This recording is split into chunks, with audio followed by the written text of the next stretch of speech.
Bekka was a warm-blooded creature, so she preferred the southern regions. Yet, there she was in the north, and everything was already covered in several inches of snow.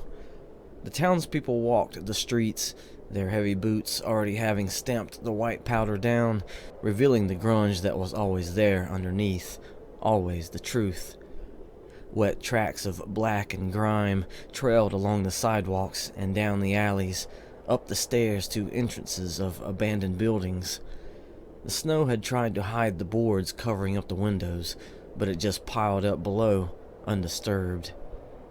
Bekka paused to study the structure on her right, lifting her eyes to take in the full height. A quick observation showed her 8 stories. How many apartments were on each one? All of them were empty. A rumble drew her attention back the way she had come. This street connected to a 4-way stop, but none of the street lights strung up among the cornering buildings were working. There were no vehicles on the streets anyway, so when the tank appeared from behind the building on the right, it stomped its way through the intersection and disappeared behind the building on the left. There were pedestrians along the street Bekka was on, but even those near the 4-way never once stopped to watch the large military machine go by. All of them trudged along the paths already made through the snow, with their heads down and their hands in their coat pockets. Bekka turned back around and secured her grips on the cart in front of her. Then she continued pushing it down the sidewalk. "How many are there, do you think?" she whispered, her breath fogging from her mouth. "How many what?" her host asked. "Tanks? Ha! They don't even belong to these guys." "I was talking about the abandoned buildings," Bekka responded. "Oh," her host said. "Well, too many in my opinion, but what can I say?" "That they're the lucky ones?" Bekka asked. Despite the gray, overcast sky, she noticed when it started getting brighter the farther she traveled north. The bulk of the city was at her back. Here, that apartment building was the tallest structure. All the bakeries and other establishments were nestled up against one another, but few of them had more than 2 floors. Her host was silent as she neared a bus terminal on the right corner of this road. In fact, Bekka heard no one talking. There were only the sounds of boots sloshing through dirty snow and the wheels of her cart grinding along the sidewalk. A single truck was parked in the middle of the central lane, but it was facing south. "Let me guess," Bekka muttered. "The truck isn't theirs either." Tucked away, safe in her mind, her host answered, "How'd you guess?" It was a military-grade truck, the large rear cargo area covered over by a thick tarp. Several men stood next to it along the lines separating the lanes of the street. With their backs to the vehicle, they held their rifles against their chests. The sidewalk Bekka was on curved to the right to border an extra service lane leading to the front of the terminal. There were more men with rifles standing in a line where the service lane left the road. They faced the military truck, barring access to the depot. Bekka felt better about not being the only person passing in front of these guys. She didn't even look their way as she pushed her cart along the crosswalk stripes and kept going. Her briefing of this job already detailed the uniforms these men wore. Dark crimson coats with what she referred to as giant Santa Claus belts across the middle. Underneath were thick yellowish-brown fatigues. Their boots looked tough enough to stomp a hole through the walls of those abandoned buildings. The helmets that covered their entire heads were last-gen tech, but apparently it was supposed to be impressive they had gotten their hands on them, and the rifles they carried. To Bekka, the round helmets made these guys look like spacemen. Nearing the end of the street, she felt it was safe enough to mutter between the raised collar of her own coat. "So, the popular opinion is that this occupation is really gonna be temporary, huh?" "That's right," her host said. "Our dilemma is the timing." "Right," Bekka chuckled lightly. The good guys won't show up to drive these guys out until the end of the month. Because of, her host began, using Bekka's left hand to gesture air quotes, the weather. But for us, Bekka responded, it's at the very heart of this job. She had turned to the left onto a one-laned street bordering the northern edge of the city. Like all the other streets, there was no traffic, so she pushed her cart down the middle of it. A guardrail bordered the right side of the lane, because just beyond it was an almost 200-foot drop into a ravine. This natural boundary separated the city from the mountains, absorbing the northern sky. As low as the overcast was, the clouds were sitting upon those sharper elevations, totally cutting off the view of the upper peaks. Her host sighed. Funny how just a little bit of tech advantage inspires a country who suffers from little man syndrome.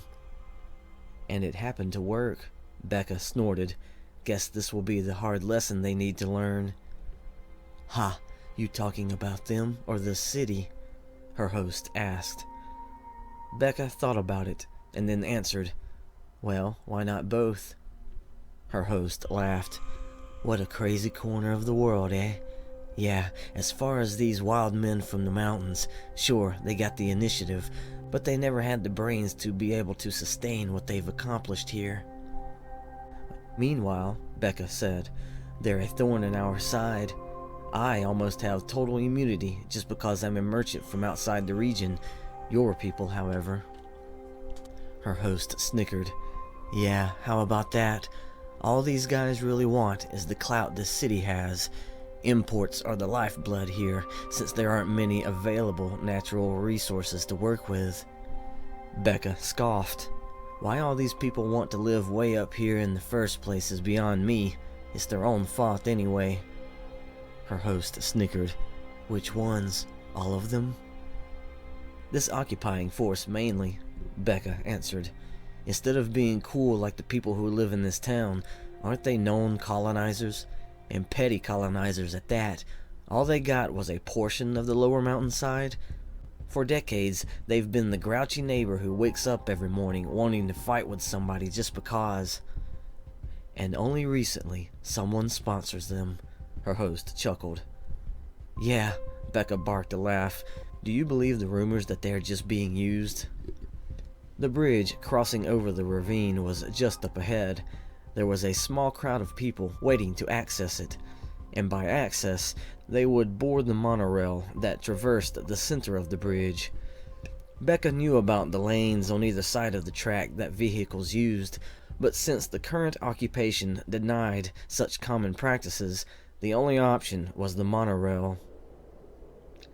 Oh, I know all about the rumors, her host began, such as why a certain aircraft of a certain diplomat is parked on the tarmac over there. Bekka gazed across at the concourse waiting on the other side. The airport made up a third of the infrastructure on the west end. She found it humorous how shiny that part of the concourse was compared to the eastern section, which was nothing more than a shanty town bursting at the seams with good intentions. You probably didn't notice when you turned onto this lane, her host began, but there was a difference in how much snow was on the ground at the end of that avenue. What about it? Bekka asked. Well, you remember the stolen tank before? Her host asked. Used to, the people of this town would take the avenues to the guardrail and fire into the mountains from there. Wait, Bekka tried to suppress a snicker. That's gotta be before all that was built over there, right? That's right, her host answered. Needless to say, they haven't done that lately, so the grooves have actually been filled in more than usual, but you can still see them. I'm guessing that was all these people really needed to do, huh? Bekka asked. What do you mean? Her host replied. Well, when they noticed activity from the mountains, Bekka began. Oh, yeah, that's right, her host said, and it helped that there are only so many ways down to the base of the mountains. Joining the crowd at the bridge, Bekka's hunches had been right. All of them were merchants. some owning carts the same as hers, or bigger, others carrying their wares in big sacks on their backs. Then there were the few who were allowed to use eco-cars, seeing as the amount of product they had demanded the accommodations. Bekka wondered if they got any cold looks from the residents they happened to drive by. She didn't blame the merchants, however. It was the compact size of the eco-cars that gave them the advantage. No regular vehicle could fit inside the cargo holds on the monorail, and of course they were first in line. Yet, that was only to go ahead and start loading them as all the other passengers boarded the regular compartments. While everyone waited for the monorail to arrive, the soldiers of the occupying force stood along the border where the road ended and the bridge began. For the first time in what seemed like a while, Bekka thought she heard quiet conversation. It wasn't coming from any of the merchants near her. Following the sound, she spotted some of the men standing in front of the eco-cars. Two of the soldiers had stepped from their line and were exchanging words with these men. From the way they were hugging the rifles against them with one arm, the barrels pointing skyward, and the occasional chuckle coming from the merchants, she gathered this was just a way for them to pass the time, or gain some favors with a few bribes. It wasn't until later the embassy was built over there, her host continued. It was supposed to intimidate the wild men. While the airport was being built, there were guards around it, but you and I both know better. It's just standard corruption disguised as peacekeeping. When is it not? Bekka asked. Since I live south outside of the city, I get all the gossip of what's brewing down there. The weather is just the convenient reason they're using to hold the good guys back for now. What they're really waiting for is the say-so from the diplomat sponsoring the occupying force. Bekka snorted under her breath. But it's not what you think, her host explained. The people of this city don't know the occupying force was being sponsored by this big wig. You see, he's after the resources under all this snow. The people here don't have the tech to get to it. He does. There was talk he was actually going to purchase the land. That would have been a sweet deal for the people here, but you know how frugal high rollers like to be. They're looking for their own sweet deal. And what better way to secure one than to manipulate the game? Bekka heard a new sound upon the wind. The conversation between the merchants and the soldiers paused, and the heads of everyone present who weren't looking down the bridge before were now. The electronic hum of magnets sounded to Bekka like the distant cry of some ghost, but she and everyone else spotted the monorail drawing near. First comes the supply of tanks and artillery shells to keep the pests away, her host said. Then the favors that start building the region up. Next, a few acres to set up a small embassy, but with the excuse of not wanting to muddy the waters of the local culture, it's built at the base of the mountain. In order to travel to and fro, there's gotta be at least a helipad, right? The imports trickled in before, but now they start to pour in. Gotta have better access across the ravine. To show good faith, no ordinary bridge is built. Thus, the monorail. Oh, and side note, it's built over the natural bridge the wild men used before to cross the ravine when they got brave enough. How thoughtful of the rich man, Bekka said. The ghostly howl glided over the hiss of pressurized brakes, slowing the monorail as it approached the boarding platform. The merchants who had sat their cases and sacks down next to their feet were gathering them up. The conversations with the soldiers already ended. The eco-cars were occupied and tightening their line. That just gives them a reason to build up the airport, her host stated. No longer having to rely on those cargo helicopters, they have smaller airplanes bringing the goods in. Then the monorail takes them across the ravine to the city. The airport grows, and the city thrives. The line of eco-cars were making their way down to the other end of the monorail. Since they were no longer taking up the majority of the space before the bridge, the soldiers let the other merchants head to the platform.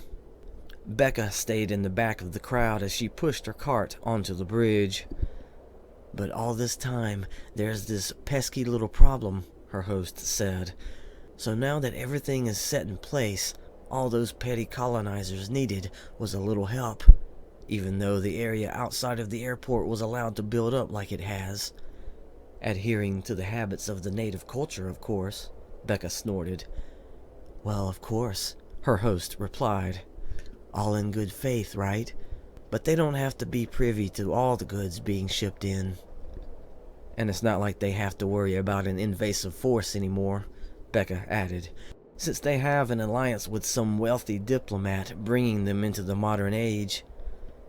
It's sad, isn't it? Her host added.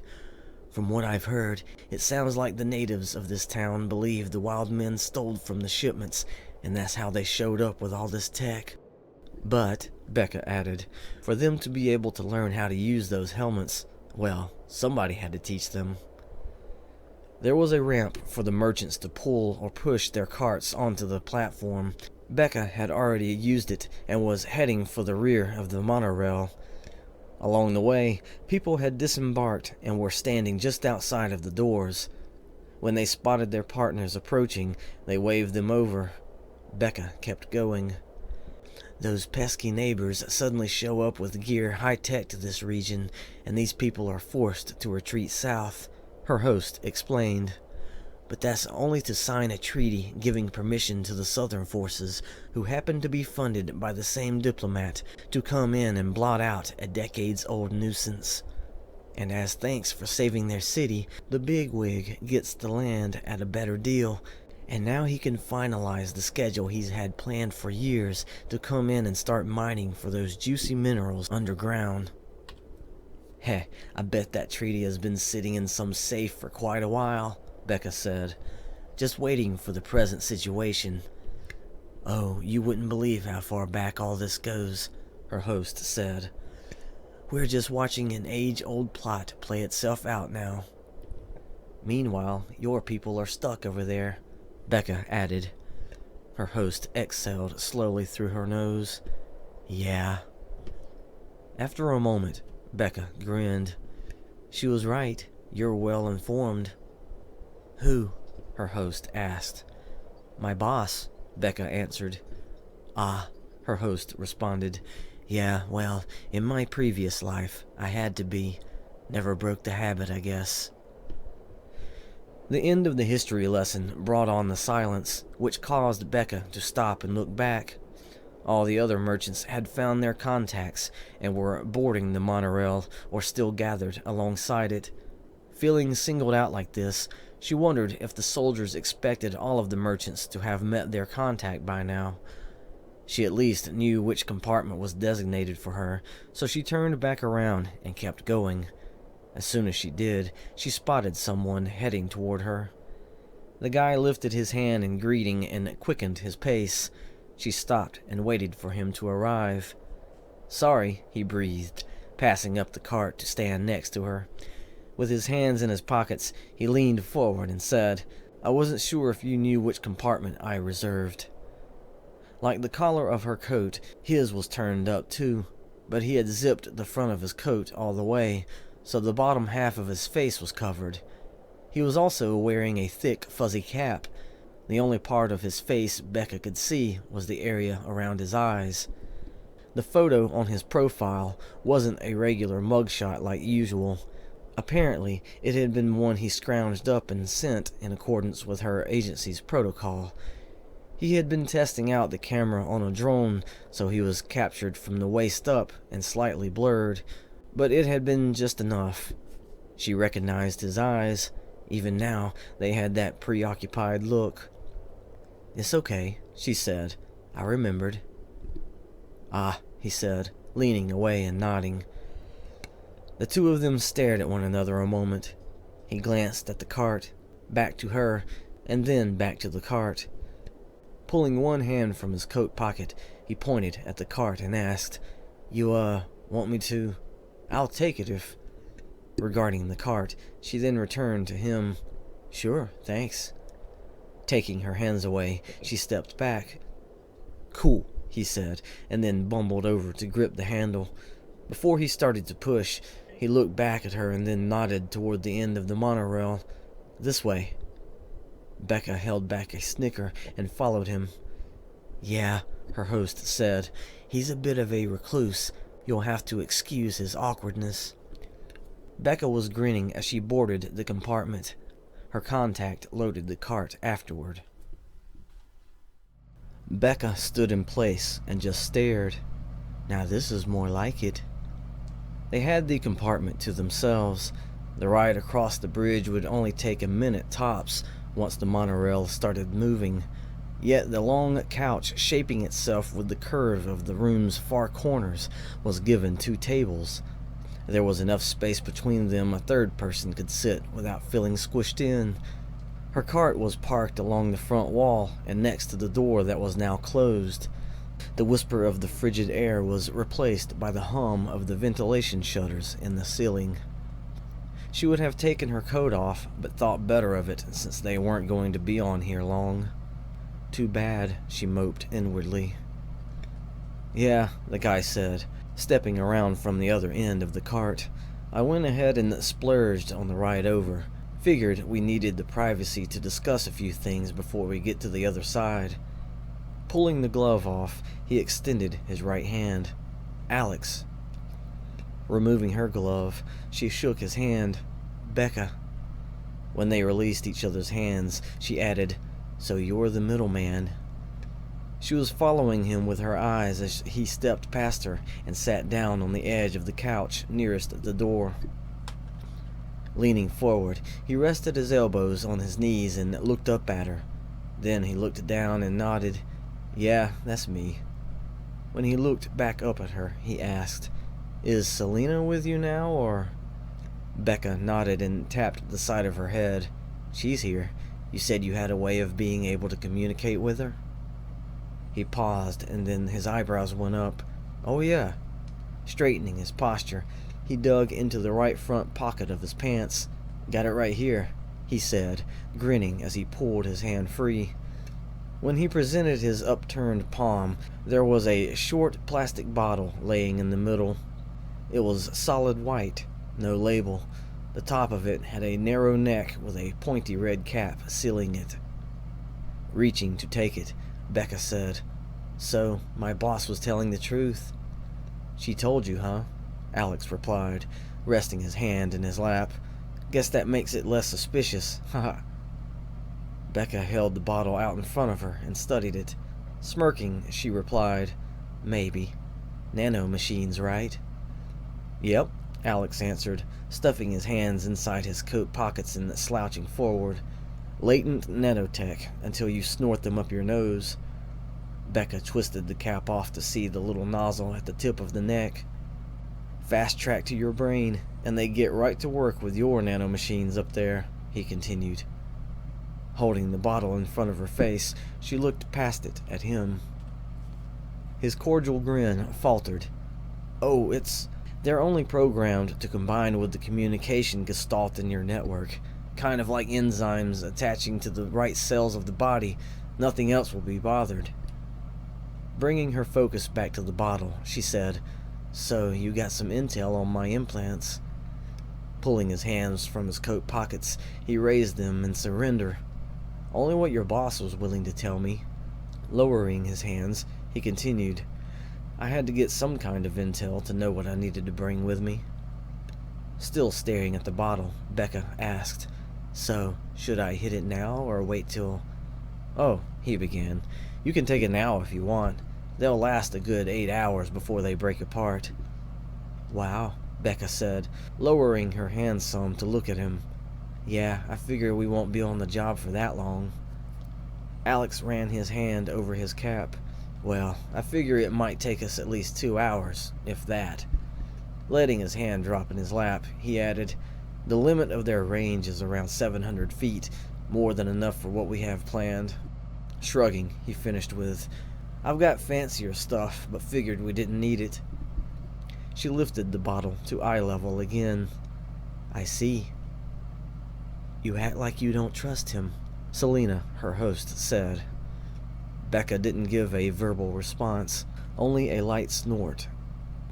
Like I said, Selena continued, He's awkward, but he knows what he's doing. Otherwise, I would have never reached out to him." Bekka let herself grin. "Right," she said, and brought the bottle to her nose. Easing the nozzle inside her right nostril, she squeezed and sniffed. She didn't expect there to be any smell or sensation, but the cool puff of air entering her sinuses reminded her of the air outside.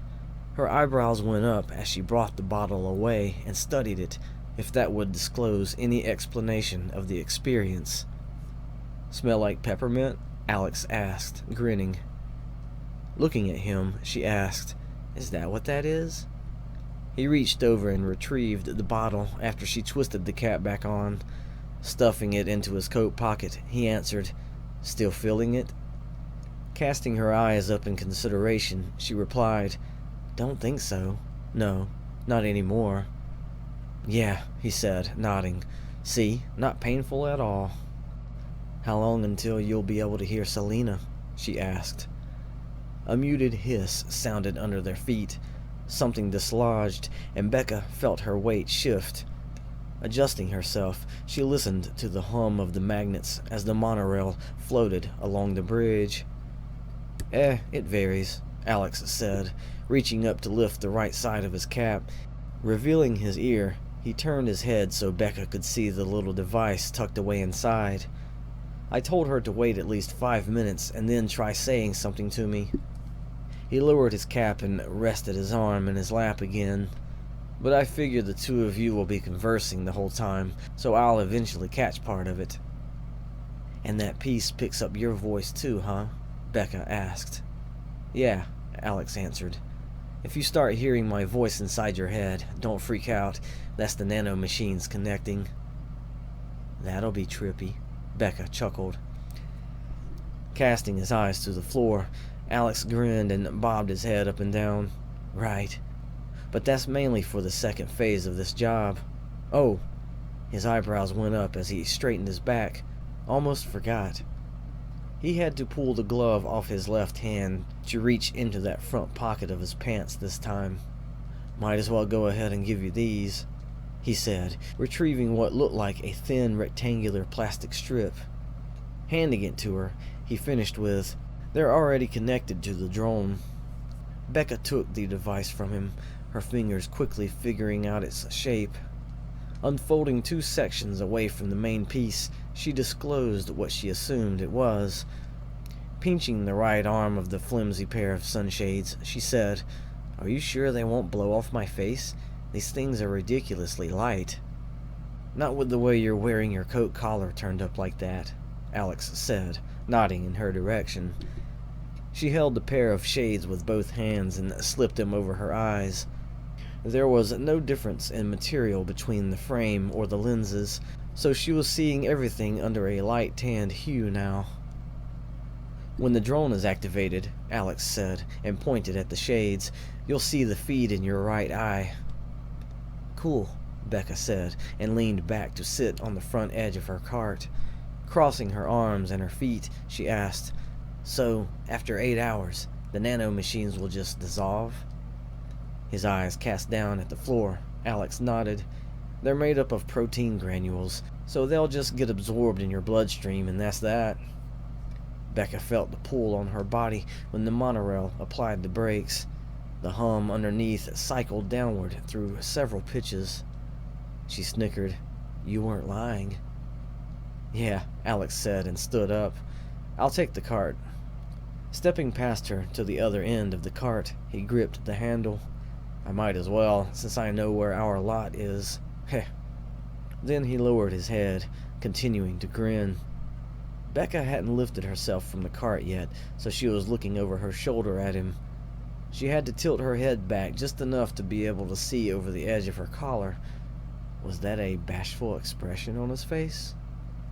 "Ask him if he was able to get a spot on the northern row," Selena said. "Selena wants to know if you got a spot on the northern row?" Bekka asked. Alex's head popped up. After he registered the question, he slouched again, looking down at the cart. "I wasn't able to get that close, but I did get a spot along the next row over." Lifting his eyes, he added, next to the western thoroughfare, too. "It'll be close enough," Selena said. "We can manage." The brakes fastened harder, drawing out a low groan underneath their feet. "Will that be close enough?" Alex asked. The monorail stopped. The hum dwindled and then disappeared. Bekka stood from the cart and faced him. "Yeah, she's fine with it." The door just behind her hissed and then slid open, letting the frigid air into the compartment. She bunched her shoulders and closed her eyes, already dreading the idea of leaving the comfort of the monorail. "Ah, good," Alex said, firming his grip on the cart's handle. "You ready?" Bekka turned to look toward the open door.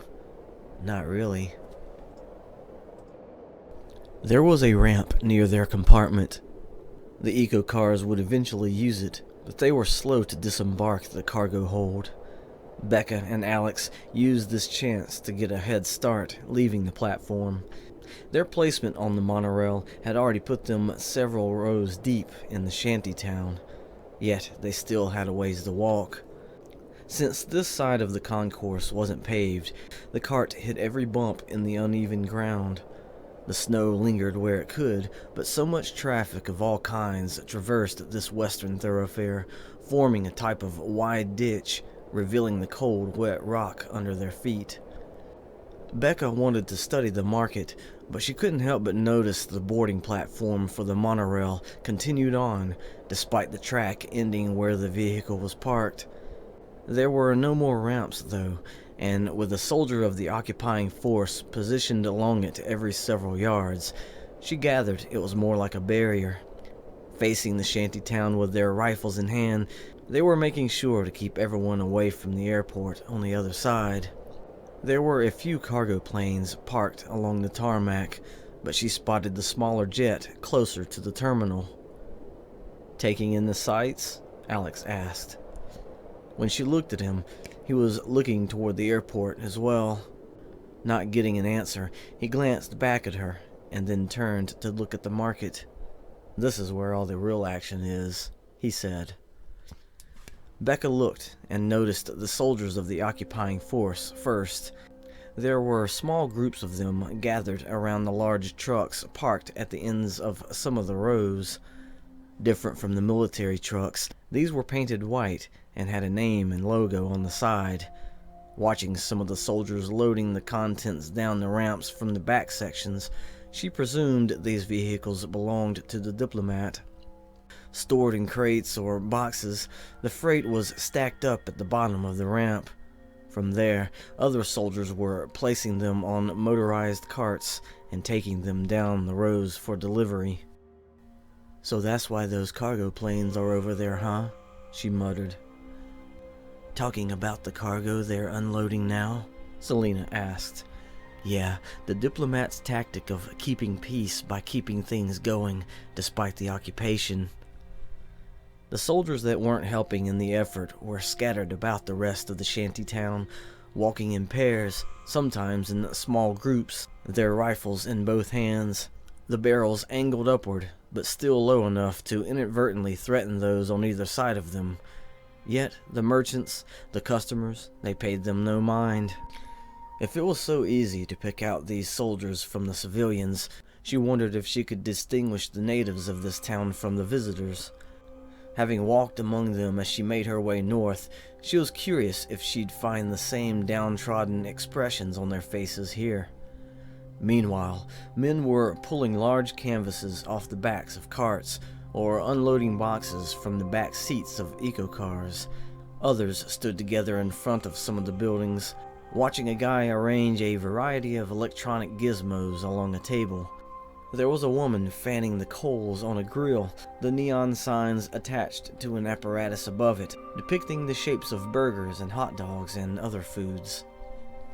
Bekka wasn't close enough to smell the meat being cooked, but she understood why several people were huddled around the woman, and it wasn't just to eat. A group of soldiers were congregating in front of one of the structures.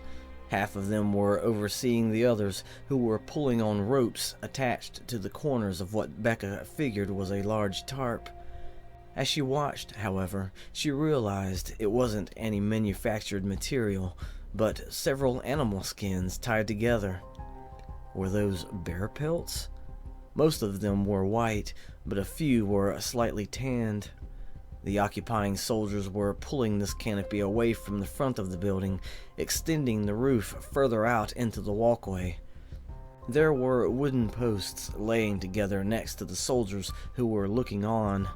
They would be used to support the corners once the canopy was pulled to its full length.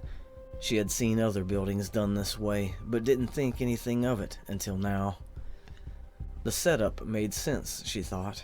Selena stated these guys wanted to take part in the commerce here. Well, Bekka muttered, at least they've managed to occupy the region in a peaceful manner, for the most part. Alex snickered. Who would have thought, right? Her host commented. I mean, Bekka continued, it looks like things are moving right along, but I'm sure it's nowhere near at 100%. Nah, Alex said, not with limited access to the airport. They've got to finish their negotiations with the bigwig before everything returns to normal. He looked back at her, and because of the sudden change in the shape of his eyes, she could tell he was grinning. Yeah, Selena said. He knows what I know. I filled him in. Bekka grinned. Alex watched the activity as they passed along another row and said, until then, well, they wouldn't dare stop the imports from the south. Even though they know a lot of the former inhabitants fled that way, what comes from there is the only way to keep things going for the time being, and it's not like they have a problem with the southern regions. Yeah, Selena added. They've only just gotten to make contact with them ever since the takeover. How long do you give it before the southern folks get sick of these guys too? Bekka was still grinning. Her ears perked up to the whine of electric motors drawing near. She glanced back to see two of the eco-cars approaching. You'd think they would have built this area up to standard already, Alex began, and Bekka flinched. Glancing to her right, thinking she had caught a portion of a nearby conversation, she then watched the pair of vehicles pass by. The small sounds of their motors seeped into the whistle of the cold breeze and then faded away, though the gentle grind of their tires against the wet rock could still be heard at this distance. She was still sorting through her thoughts when Selena spoke, but the bigwig still wants these people to believe the land is theirs. Alex glanced over his shoulder, even after the fall of the occupation, right? It was right then Bekka understood. She had barely heard him with her ears, but his voice was clear inside her head. Selena chuckled. Exactly, all in good faith. But still, Bekka chimed in, what they've built here is kind of impressive.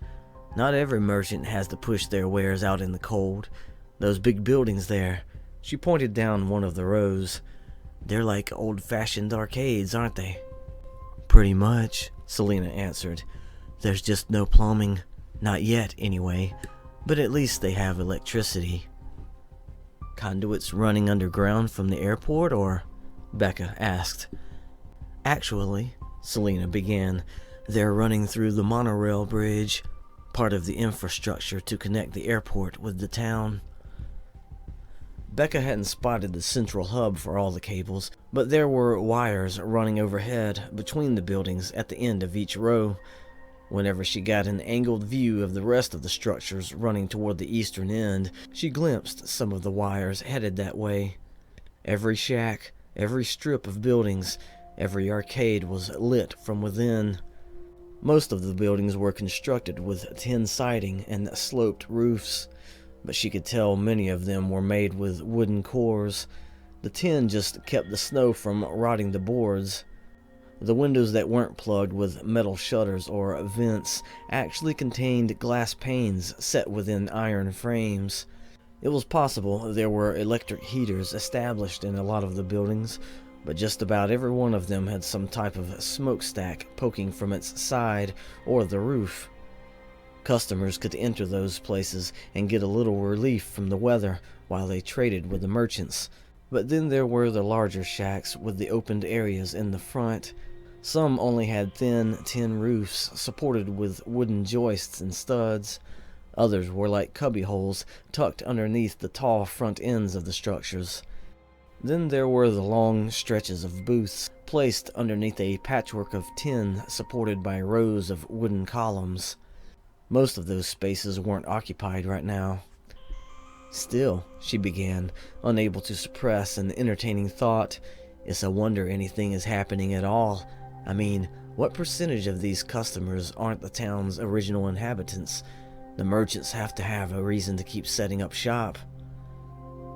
As a matter of fact, Selena answered, out of those who didn't get to flee, there was a sort of quiet protest in the beginning. They didn't cause a scene against the occupying force. They just holed themselves up in their homes, refusing to contribute to the concourse. Understandable, Bekka said. But they could only do that for so long, I bet, Alex offered. Bekka looked his way, but she was seeing the back of his head. It was charming the little effort it took for them to converse this way. That, Selena continued, and they might have gotten frustrated at watching merchants and the usual traffic from the southern regions heading for the concourse like nothing had happened. Everybody south of here has to funnel in at the town's gate to get to this hotspot. I bet the townspeople felt betrayed, Bekka muttered. But in the end, Selena said, they more than likely gave up. The economy has to keep moving, Alex said, or they're holding out until word from the south.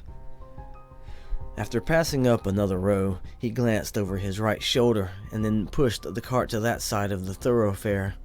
Heh, I think I see it from here.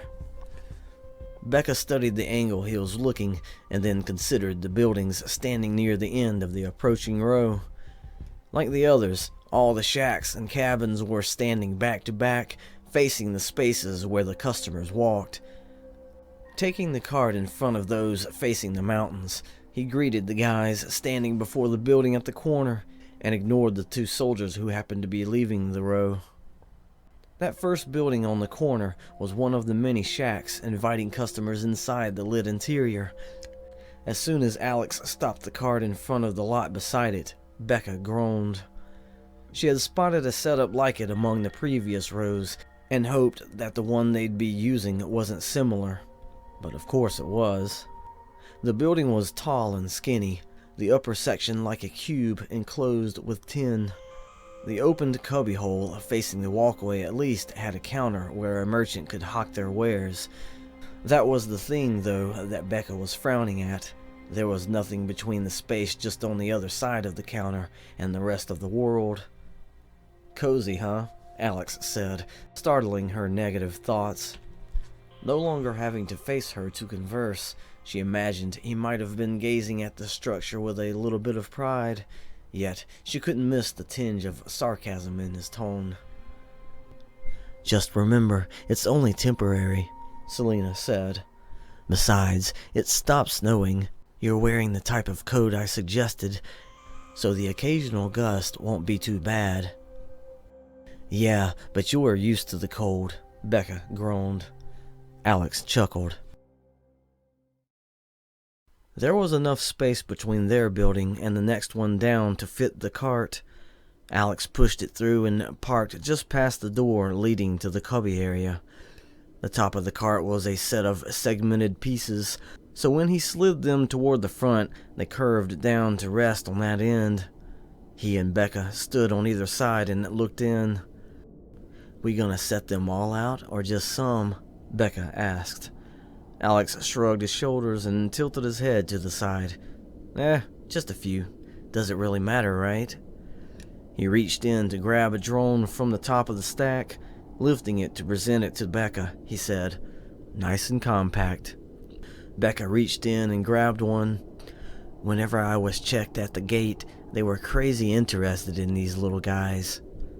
I knew they would be, Alex said as he turned and headed through the door. Bekka circled around the cart and followed him inside the building. Which is why you set this whole mission up like you did, Selena commented. Yep, Alex replied, turning to the counter looking out toward the adjacent row of structures, and placed the machine on it. "We can't be the only ones selling these," Bekka said, holding the drone between both her palms. When Alex looked back at her to reply, he paused to observe her posture. The drone was just wide enough that it fit snug in both her hands. Since all of them were white, it was like she was holding a large egg. He grinned and took it from her. "Yeah, but ours are smaller." "How do you know?" she asked. Turning to place it next to the one on the counter, he said, "Did some research before I set out this way." "We both did," Selena added. Alex walked past her, heading for the door. With her networking and my skills at plundering, we were able to compile a list of most of the merchants and their wares.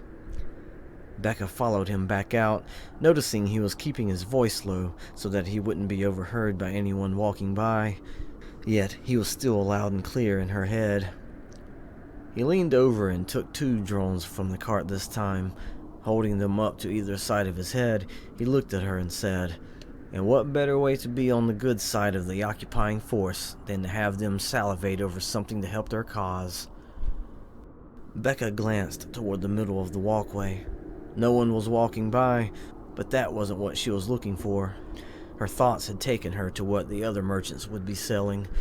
Turning back to Alex, she said, "Even though it's a front, we're still helping these guys." Alex shrugged and lowered the drones. "Yeah, but these guys are only short-term thinkers." He stepped past her to enter the building. Bekka leaned over to grab a drone from the cart and then hurried after him.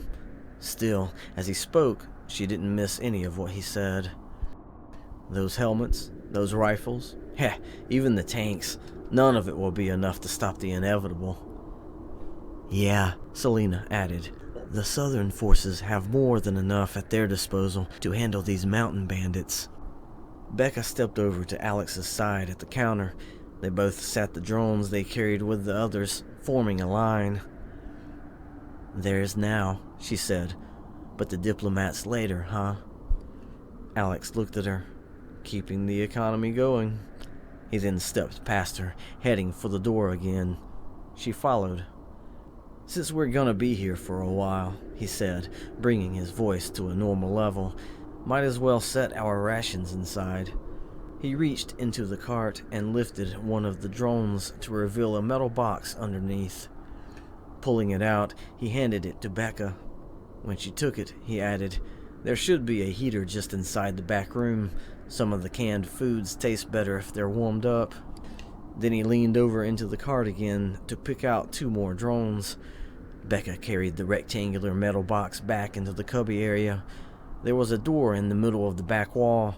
She almost expected it to be locked, but the handle turned in her grip. Stepping inside the dark room, she noticed the only difference from in here and outside was the lack of a biting breeze. "A switch should be to your immediate right," Selena said. Reaching over, Bekka felt along the wall just beyond the doorway, bumping an uneven section. She didn't know whether or not that was just part of the wall and its shabby construction. She slipped her hand upward, catching a smaller protrusion, and an electronic buzz filled the room. The fixture was in the very middle of the low ceiling. It flickered and then stayed at a constant pale yellow. Taking a second to study the room now that she could see it, there was a set of stairs positioned against the back wall. They ascended and disappeared into a square opening in the far right corner. There was nothing else save for the heating unit to the left. It was standing a few inches away from that wall. A whole branch of cords and tubes were coiling their way from the back of it and up along the wall to disappear through a hole in the ceiling. "Cozy," Bekka muttered. "Depressing, right?" Selena said. Bekka stepped over to the heater. There were switches along the top edge and a panel pressed into the face of it on the right side. The coils made up the majority of the front. After finding the right switch, she flipped it, and another growling buzz was added to the sound of the room. Sitting the metal box on the wooden floor, she opened it and ignored all the synthetic snacks and cans of food. The drone took up the left section. Pulling it out, she confirmed her hunch that, despite it being of similar make, it was smaller than the other ones. When she turned it upside down, she snorted at the sight of a piece of electric tape adhering to the bottom. There was a small bulge in the middle. Grabbing the little object underneath, she pulled it and the tape from the drone. Examining the object, she recognized it as an earpiece just like the one Alex was wearing. Freeing it from the tape, she slipped it into her right coat pocket. Next, she knelt down so she could straighten her upper body and slipped the drone underneath the bottom of her coat. When it made contact with the small magnet attached to the front of her belt, she pulled her hand free. "So sneaky," Selena snickered. Bekka grinned, picked out 2 snacks wrapped in plastic, and closed the box. Getting to her feet, she headed for the door, wishing she could stay in front of the heater a little longer. As old as it looked, there was some definite heat coming from those coils. Stepping out into the cubby area, she approached Alex, who was setting up a few more drones onto the counter. He turned to her just as she was extending one of the wrapped snacks to him. "Everything good?" he asked, accepting the snack. "Yep," she answered. He nodded and examined the snack. She grinned when she actually saw the middle of his brow wrinkle. He tucked the snack into his coat pocket and looked at her with a shadow of his previous expression still present. "Maybe later," he muttered and headed for the cart again. Bekka followed him out. This time, he pulled another metal box from the bottom. It was larger than the one he gave to Bekka. Sitting it on the edge of the cart, he looked at her and said, "It won't take me long to set up the rest. Why don't you go ahead and look around a bit? Won't have the chance when we start working." He then winked at her. She grinned. "I believe I will have a look around." Twirling about, she stuffed her hands in her coat pockets and strolled out onto the walkway, heading for the western thoroughfare. Selena snickered in her head. "Don't know if what he did counts as hamming it up a bit." "Oh, come on," Alex's voice sounded next. "I thought it was real enough." "There wasn't even anyone around, goofball," Selena said. Alex snickered. "You never know." Bekka was still grinning when she stepped out onto the thoroughfare and headed north. "So you think we're timing it just right?" Bekka whispered between the ends of her upturned collar. "A big part of being a nomadic tribe," Selena answered, "is having somewhat of a routine." "Somewhat?" Bekka questioned. "Well," Selena responded, "another big thing to consider is being flexible." "You mean adaptive, right?" Bekka asked. "Exactly," Selena said. "I haven't spotted any of them, but I know they're out here right now." Bekka had already turned onto the final row and was walking east. There might have been just as many or less people present here compared to the other rows. Again, she thought about trying to spot the natives among the visitors. "They'll do it in shifts," Selena continued. "Maybe 5 or 6 at most. They'll move as loose pairs, keeping a booth or two between each other, pretending to be interested in the tech, but only buying food." "And they're totally anti-tech, right?" Bekka said, "like serious live-off-the-land nomads." "Sounds romantic, doesn't it?" Selena asked. "Never anchored anywhere, only having to adopt so many laws of whatever land you pass through, knowing how to survive no matter where you're at, getting to see so many places in a given year."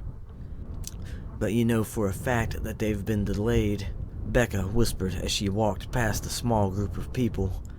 She didn't want to keep to the middle of the walkway, figuring that would have drawn attention. Instead, she opted to skirt along the southern edge of the last row, glancing at the wares of each booth, sometimes over the shoulders of other customers. "Their routine didn't work in their favor this time," Selena answered. "The weather came in earlier this year. There was an alternate route available if they needed to take it, but..."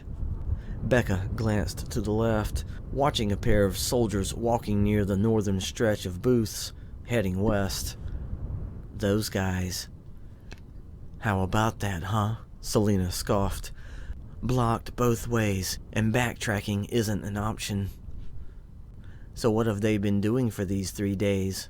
Bekka asked, other than keeping themselves fed. This shantytown isn't new to them, Selena began. So they've been listening to the people talk, getting a lot of the information I've gotten. Thing is, if there's any word about the forces in the southern regions, they'll only get so much, if none at all.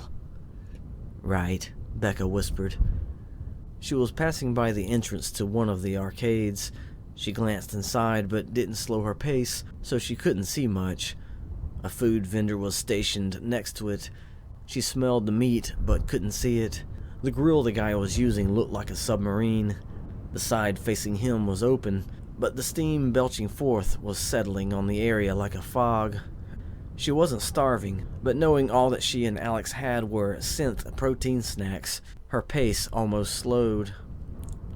In the meantime, Selena woke her from her daydream. They keep tabs on their alternate route, since the main one is totally blocked by ice. You said it was a cave? Bekka asked. Yeah, Selena answered.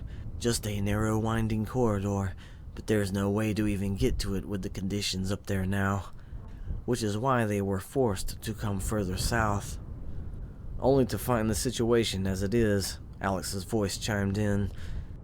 After a moment of silence, he added, Hope I didn't scare you. Just wanted to give you a heads up. Developments already? Selena asked. Yeah, Alex said.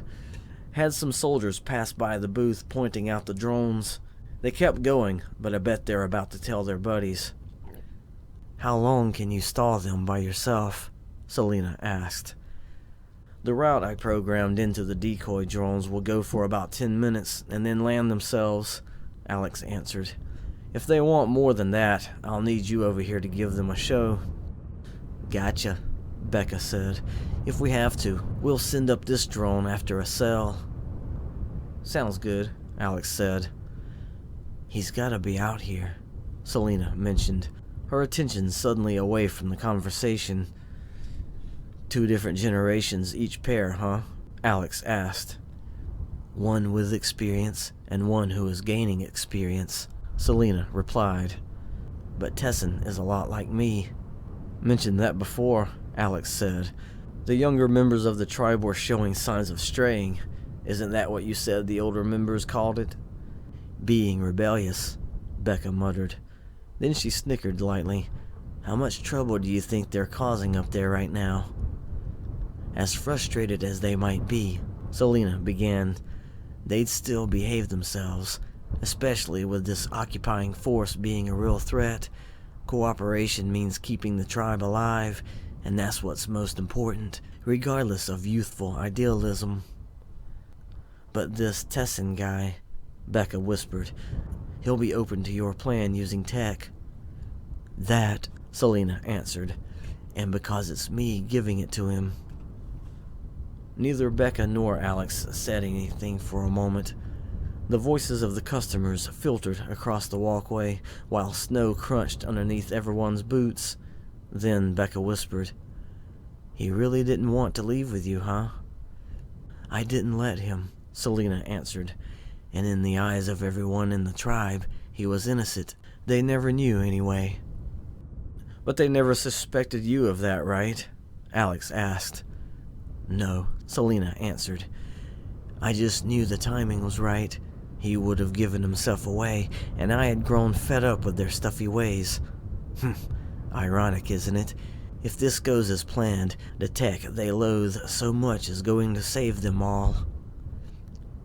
And Tessin will be a hero, Alex added. Selena hummed, My gift to him. Bekka was taken from the conversation by the setup a short distance ahead.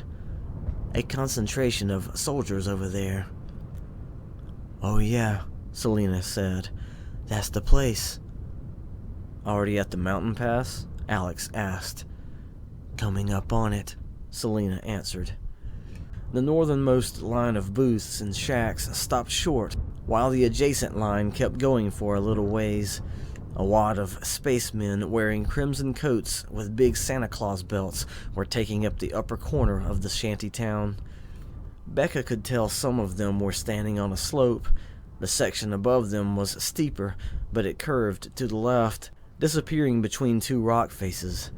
There was no sign, nothing marking the border.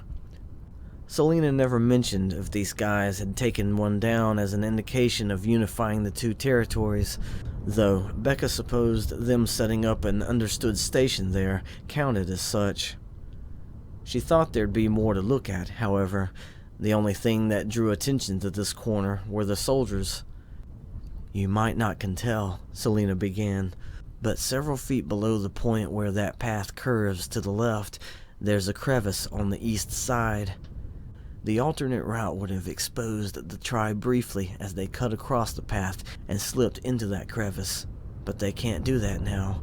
No doubt they've been watching and waiting for a chance." "These guys don't ever sleep?" Bekka scoffed, indicating the soldiers, though she knew it was a dumb question. "You forget," Alex answered. "This type of climate is natural to them." "There's always a group guarding this spot," Selena explained. "And as sneaky as the tribe can be, their numbers will give them away."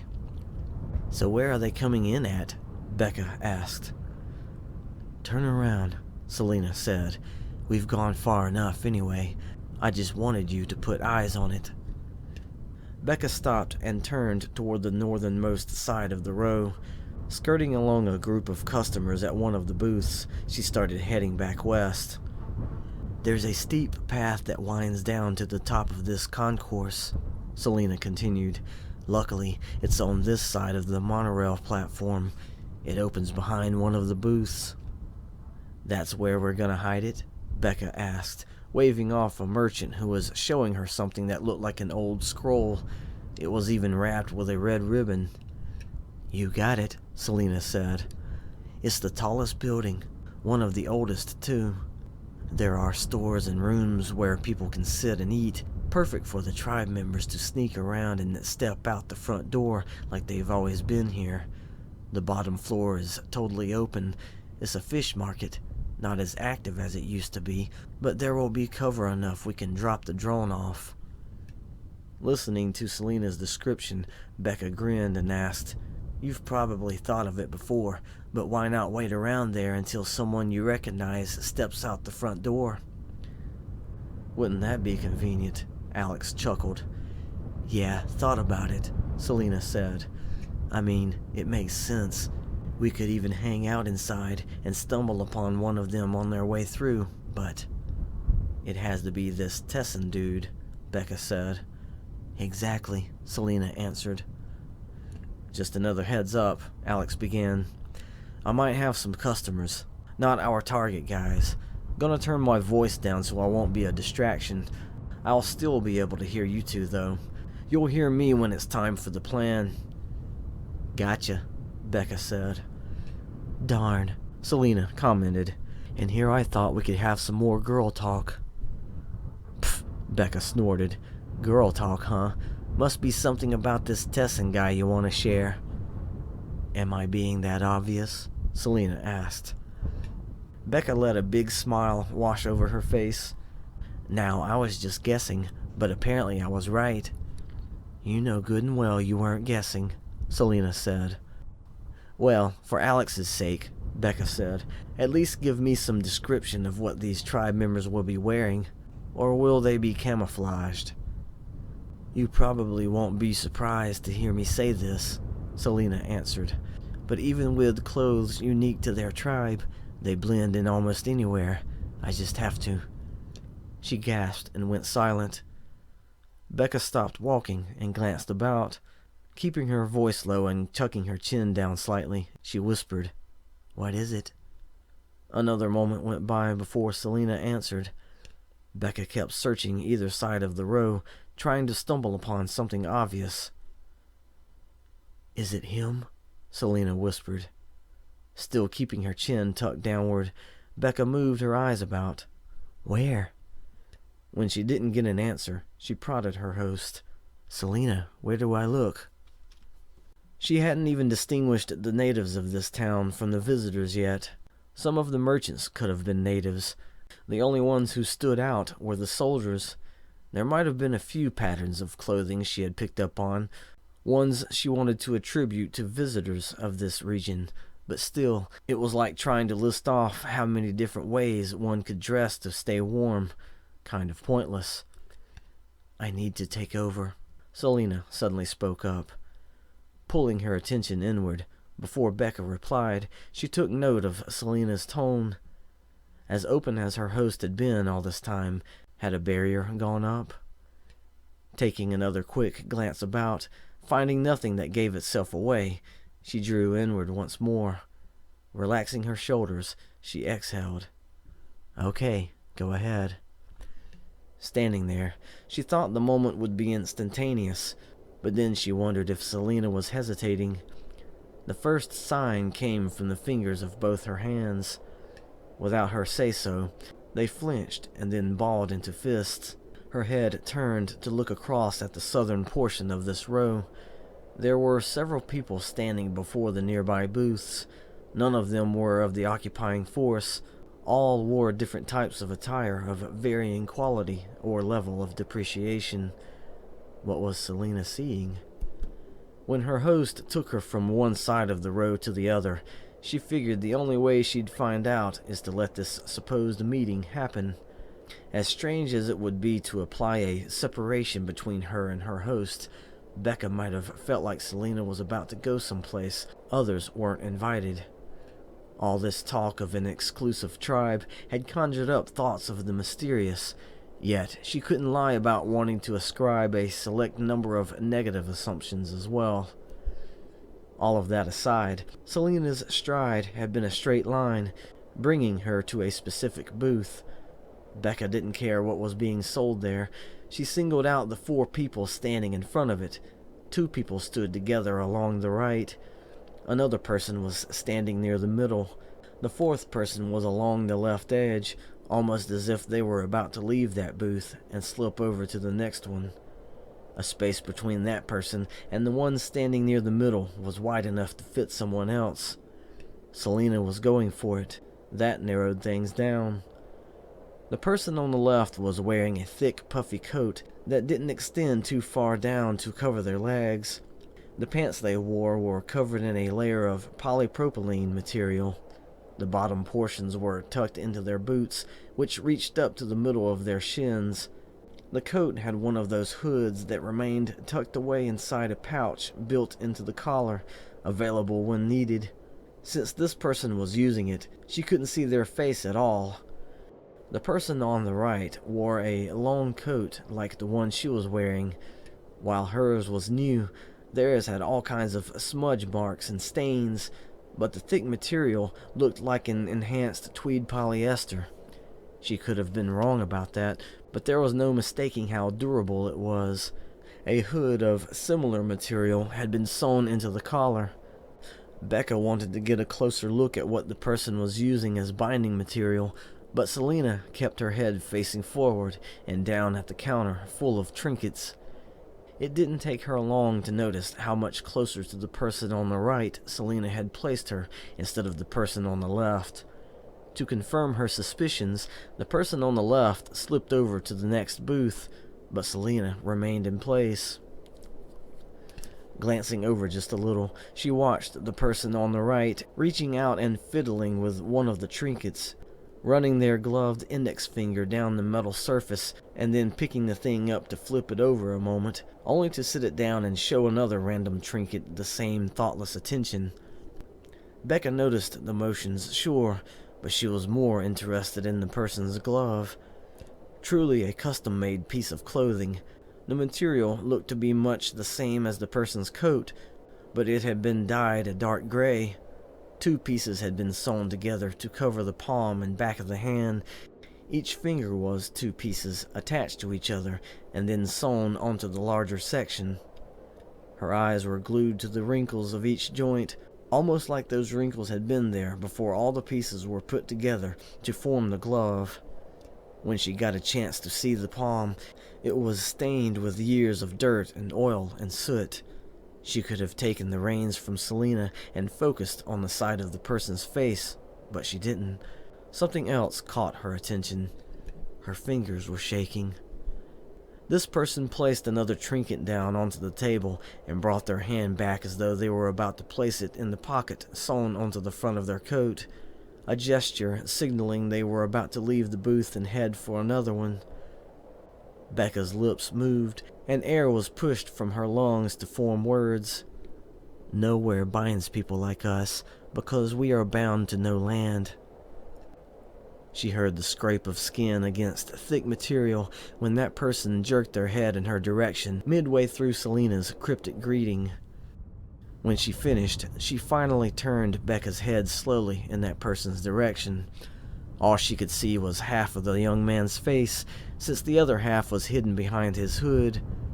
His one visible eye was wide as it stared back, unblinking, unwavering as it locked in on hers.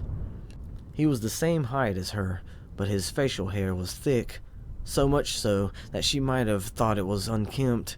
Yet his mustache wasn't long enough to hide the fact that his lips were parted, as though he wanted to say something or cry out. However, Bekka knew he wouldn't do the latter.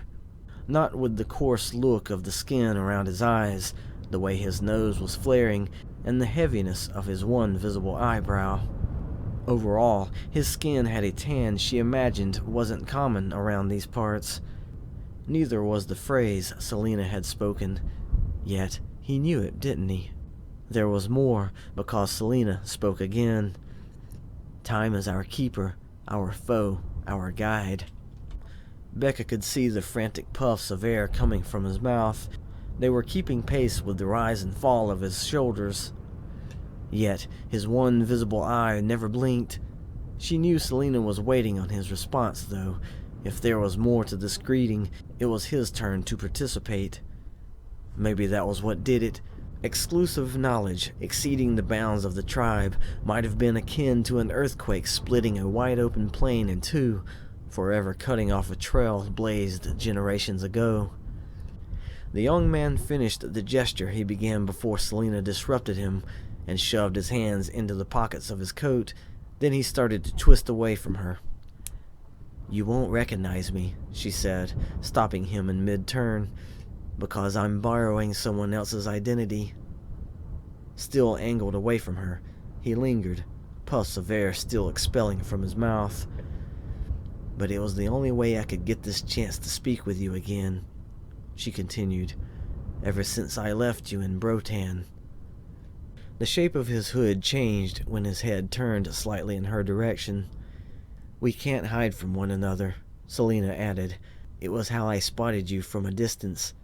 You were partnered with hard-nosed Melcium 2 booths down, as per the way." He unwound from his twist to face the booth once more, and turned to look at her with his one visible eye. It was still wide, taking her all in, but the pace of his shoulders had slowed, and the puffs of air from his lips lengthened into streams. "Which is why I need you to walk with me to the next booth over," Selena said, "because he's about to leave that one he's at." Then she turned about and headed for the next booth. Bekka couldn't look over her shoulder to see if he was following, because she would have broken the performance. Besides, she knew what Selena was up to. Not only was she relying on sheer intrigue to coax him into following her, but he had to be putting things together little by little, even if he still didn't believe it. There was one person standing in front of that next booth, but they were at the left end of it, speaking with the merchant. She stopped to stand along the right end, but left enough room for the young man to stand next to her. Facing the booth, her head tilted down to feign interest in the contraptions arrayed before her, she watched the corner of her eye. How long would he hesitate? Bekka had assumed he might want to know how some stranger knew specific names, phrases, and ways about his tribe, if nothing else. The space at her side darkened slowly, and the movement of the abrasive material of his coat locked him in place. She felt Selena's pleased smile on her face. Already going through the motions of fondling the contraptions in front of her, the young man started doing the same thing. Selena chuckled. "Your courage hasn't diminished, I see." The young man turned his head her way. "Who are you?" He sounded younger than he looked, Bekka thought, but she couldn't mistake the indication in his tone. He knew, didn't he? Yet to share his gaze, Selena said, "The tribe is late. The weather keeps you here. The cave is blocked, as well as the alternate route." Bekka could hear his breathing speeding up to where it was before. "Can't be," he whispered, leaning forward to try and see her face past her upturned collar. Then he finished with, "Selena?" She turned her head to look at him now. The smile was hers, but even though she had someone else's face, would he recognize it? "Hello, Tessin," she said. He straightened, his eyes going wider. Then he glanced back to the west, searching, but finally returned to her. He was smiling now. "Do you remember the last thing I said to you?" she asked. His smile shrank a little, but not entirely. "I said," she began, "I will help you at least one more time. By chance we happen to cross paths again." She was still holding one of the contraptions from the booth. She sat it down and turned to face him again. "And here we are." He was shaking his head, looking her face up and down. "How are you doing this? Why like this?" "You know why," Selena answered. "Melcium would never tolerate my presence, but old ways won't help the tribe right now. You are no doubt running low on money to keep everyone fed." She glanced out toward the middle of the row, as if to indicate something. Returning to him, she added, "And then there's this occupation." Tessin turned his attention to one of the contraptions before him and picked it up. "We've tried looking for other paths, but there's only so many ways that branch off from the secondary route." "I know," Selena said. "I remember, but the tribe is limited in how they can search. I've made use of that loathsome tech and discovered a way to get everyone out of here." He fumbled with the contraption, forced to grip it with both hands, drawing the attention of the merchant and the man he was talking to on their side of the booth. Sitting the contraption down, he pulled his hands away and lowered his head, which pulled his hood down a bit more, shadowing his face. Selena was chuckling as she gracefully lifted one of the contraptions from the counter with one hand. Studying it, she continued, "I have a plan, Tessin. One that involves you, of course." He jerked his head up to look at her. "One that will keep the tribe hidden the entire time," she added. "But that's only if you agree to take part." He slipped closer to her. "But Selena, if it's tech, the elders, they'll—" "All they will believe at the end of this," Selena said, and sat the contraption down, "is that you were able to find a hidden path among the rocks during your stay here." She turned away from him and started toward the next booth over. Tessin watched her go, and then glanced back over his shoulder. Before completing this movement, however, he figured what she was doing, so he went to catch up to her. Melcium was on the move again. Getting up behind her, he leaned forward, trying to speak into her ear. "Wait, I don't understand." Bekka felt Selena tremble, and her own grin formed on her face. How long had it been since he had been this close to her? Reaching the next booth, she stood to the right of someone and faced the curtains of materials hanging over the counter. "I'm going to guide you," she said. Pressing up against her right shoulder, he leaned over again to whisper, "How?" "The same way I'm communicating with you now," she answered. "Remotely." Pulling her gloved right hand from the pocket of her coat, she moved it over in front of him. He looked, seeing that her fingers were curled inward, like she was holding something. He lifted his left hand, placing it underneath hers, his palm turned upward. She uncurled her fingers, and something small and sort of round fell into his. He closed his fingers over it and lowered his hand, but didn't put it in his pocket. "What is it?" he asked. When you put that in your ear, Selena said, you'll be able to hear my actual voice. He looked at her, his eyes wide again. Since it's small, she continued, no one in the tribe will notice it, especially if you keep wearing your hood. He looked down at his hand, considering the small piece of tech. After this is all over with, she added, you can toss it away. Returning to her, he said, what if I keep it? Won't I be able to hear you still? She chuckled. Its range is limited. Once the tribe leaves here, you'll be too far away. His gaze lingered on her. She occupied her attention with some of the fabrics folded on the counter. What, are you thinking of staying, leaving the tribe? He looked away and lowered his head. If you do, she continued, they'll be stuck here. This situation might take too long to resolve, and the ice won't thaw quick enough. It's not, he began, but then he huffed. She rolled her eyes his way. He scoffed. It's not fair. She grinned, picking up another folded fabric to examine. What to do, huh? People count on you, but they're also holding you back. He looked at her. If you help us, then the elders will have to. The elders will hear nothing I have to say, Selena snickered, regardless of what it could be. Turning to him, she added, you know that. Looking away, she laid that fabric down and picked up another one. It was one of the many reasons why I left, remember? She was easing along the front of the booth as she examined different pieces of cloth. Following close, Tessin was shaking his head. I should have... He lowered his head as if to hide his face before finishing his sentence. What? Selena asked. Left with me? Stopped me?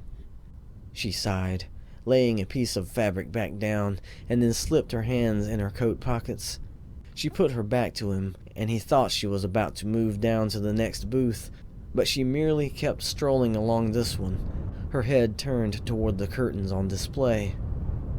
All we can do now is help the tribe escape here, she said. I'm working with others. There will be a drone up there with the tribe. I will be looking through it. A drone, Tessin whispered.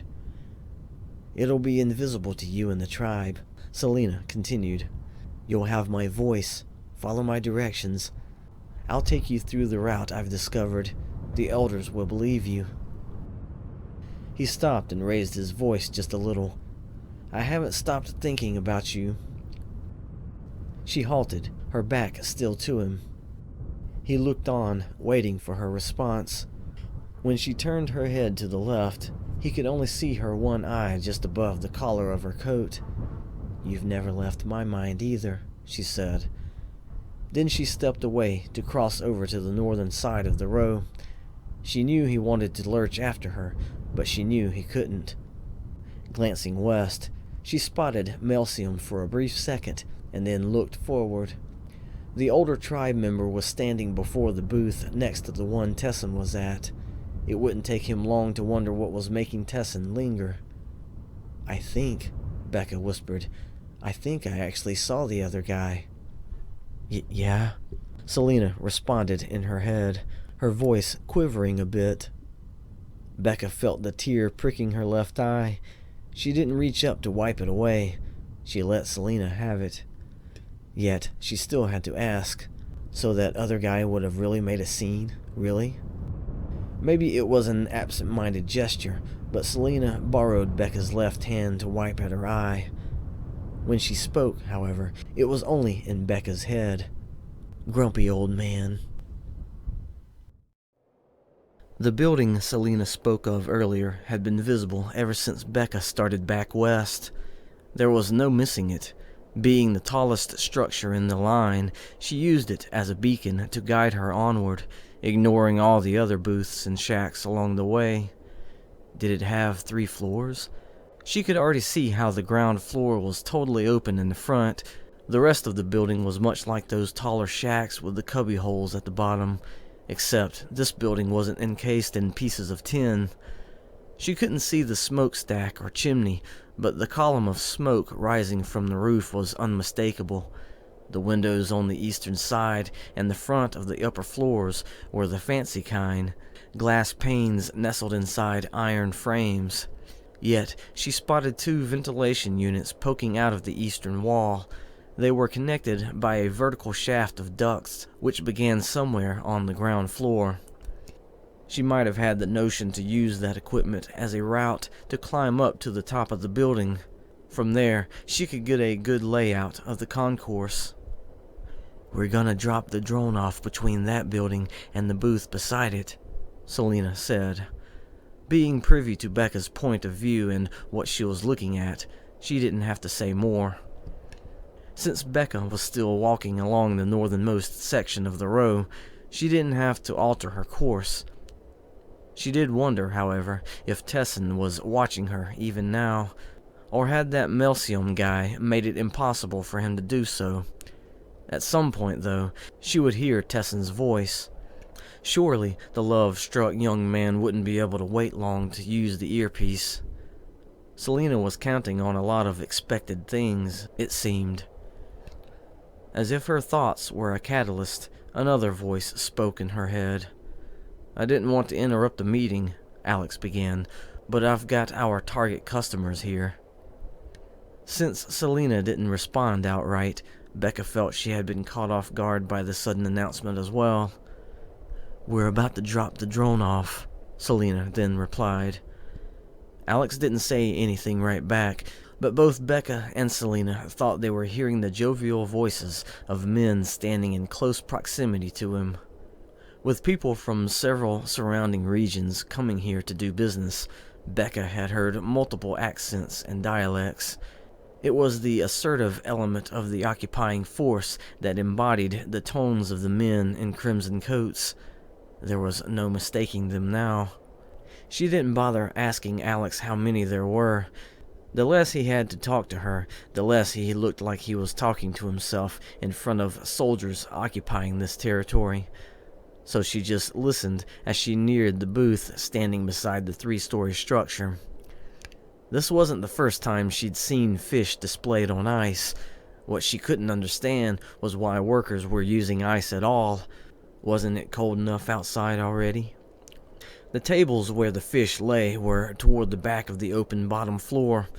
They were arranged in a semicircle with rectangular wooden troughs nestled close to one another on top. The fish were bunched together according to species, separated by mounds of ice. Some without heads, some with their heads still attached. Red, orange, gray, brown, yellow, white. Some with speckles, others with eyes in the wrong spot, in her opinion anyway. To the right was another table. It stood parallel with the back wall. One of the workers was behind it, using a cleaver to dice up a fish. Well-cut pieces were already grouped on the side. With each chop he made, he slid that piece over to join the others. On the opposite side of the area, a man was standing behind a stainless steel extension from the semicircle of tables. A slanted glass partition was attached to the front of it, catching the heat coming up from the wide griddle the man was using. Bekka was seeing this from the far outer corner of the building. She could smell the fish being cooked. More real meat. Her mouth began watering. "See the narrow space down that way?" Selena woke her from her daydream again. She glanced to the right. The front of the booth next to her stood aligned with the higher face of the 3-story building. The narrow space Selena spoke of didn't begin until further back. Both the booth and the 3-story building continued toward the sheer rock face behind them. She saw the compressor on the ground, the vertical shaft of air ducts rising up from it to connect to the first ventilation unit on the 2nd floor. The structure behind the booth looked like nothing more than a shack. "You need to drop the drone at the corner of the booth," Selena said. Bekka looked down. The right front corner of the fish market was supported by a thick wooden pillar. The space between it and the left corner of the neighboring booth was as wide as that shadowed corridor in the back. The snow was thick there because no one had disturbed it. Lifting her gaze to the items on the booth, she stepped closer. There were lines of decorative bulbs strung up underneath the tin roof, dousing the display with several warm colors. The merchant was a woman, and she was either wearing way too many layers of clothing, or she really was that wide. Bekka could see her face, but the woman's head was wrapped several times with a type of scarf. It went underneath her chin and across her brow, totally covering her ears and her hair. When she noticed that Bekka approached, she grinned and shifted over. "Hello, love," she greeted. "To fancy something fancy for ya." "Oh, that one, huh?" Alex's voice startled her. "Go ahead and pick it up." Bekka dropped her eyes to the items in front of her. She wanted to be quick. It didn't matter if she bought something or not, but before she made her move, she realized what it was she was looking at. Even up here in the northern regions, people had enough room in their lives to consider ornaments for themselves. "Yeah, light, isn't it?" Alex was saying. "Means the battery will last longer." Shallow display cases of varying sizes were set up along the merchant's table. The bottoms were lined with gray foam. Pins, pendants, pairs of earrings, barrettes, rings of all colors were neatly arranged in multiple rows. Behind the cases were small decanters and flasks, all with different engravings or printed artwork on them. She moved over a bit to the right to see the small capsules of studs, either stainless steel or polycarbonate, from light pink to dark green.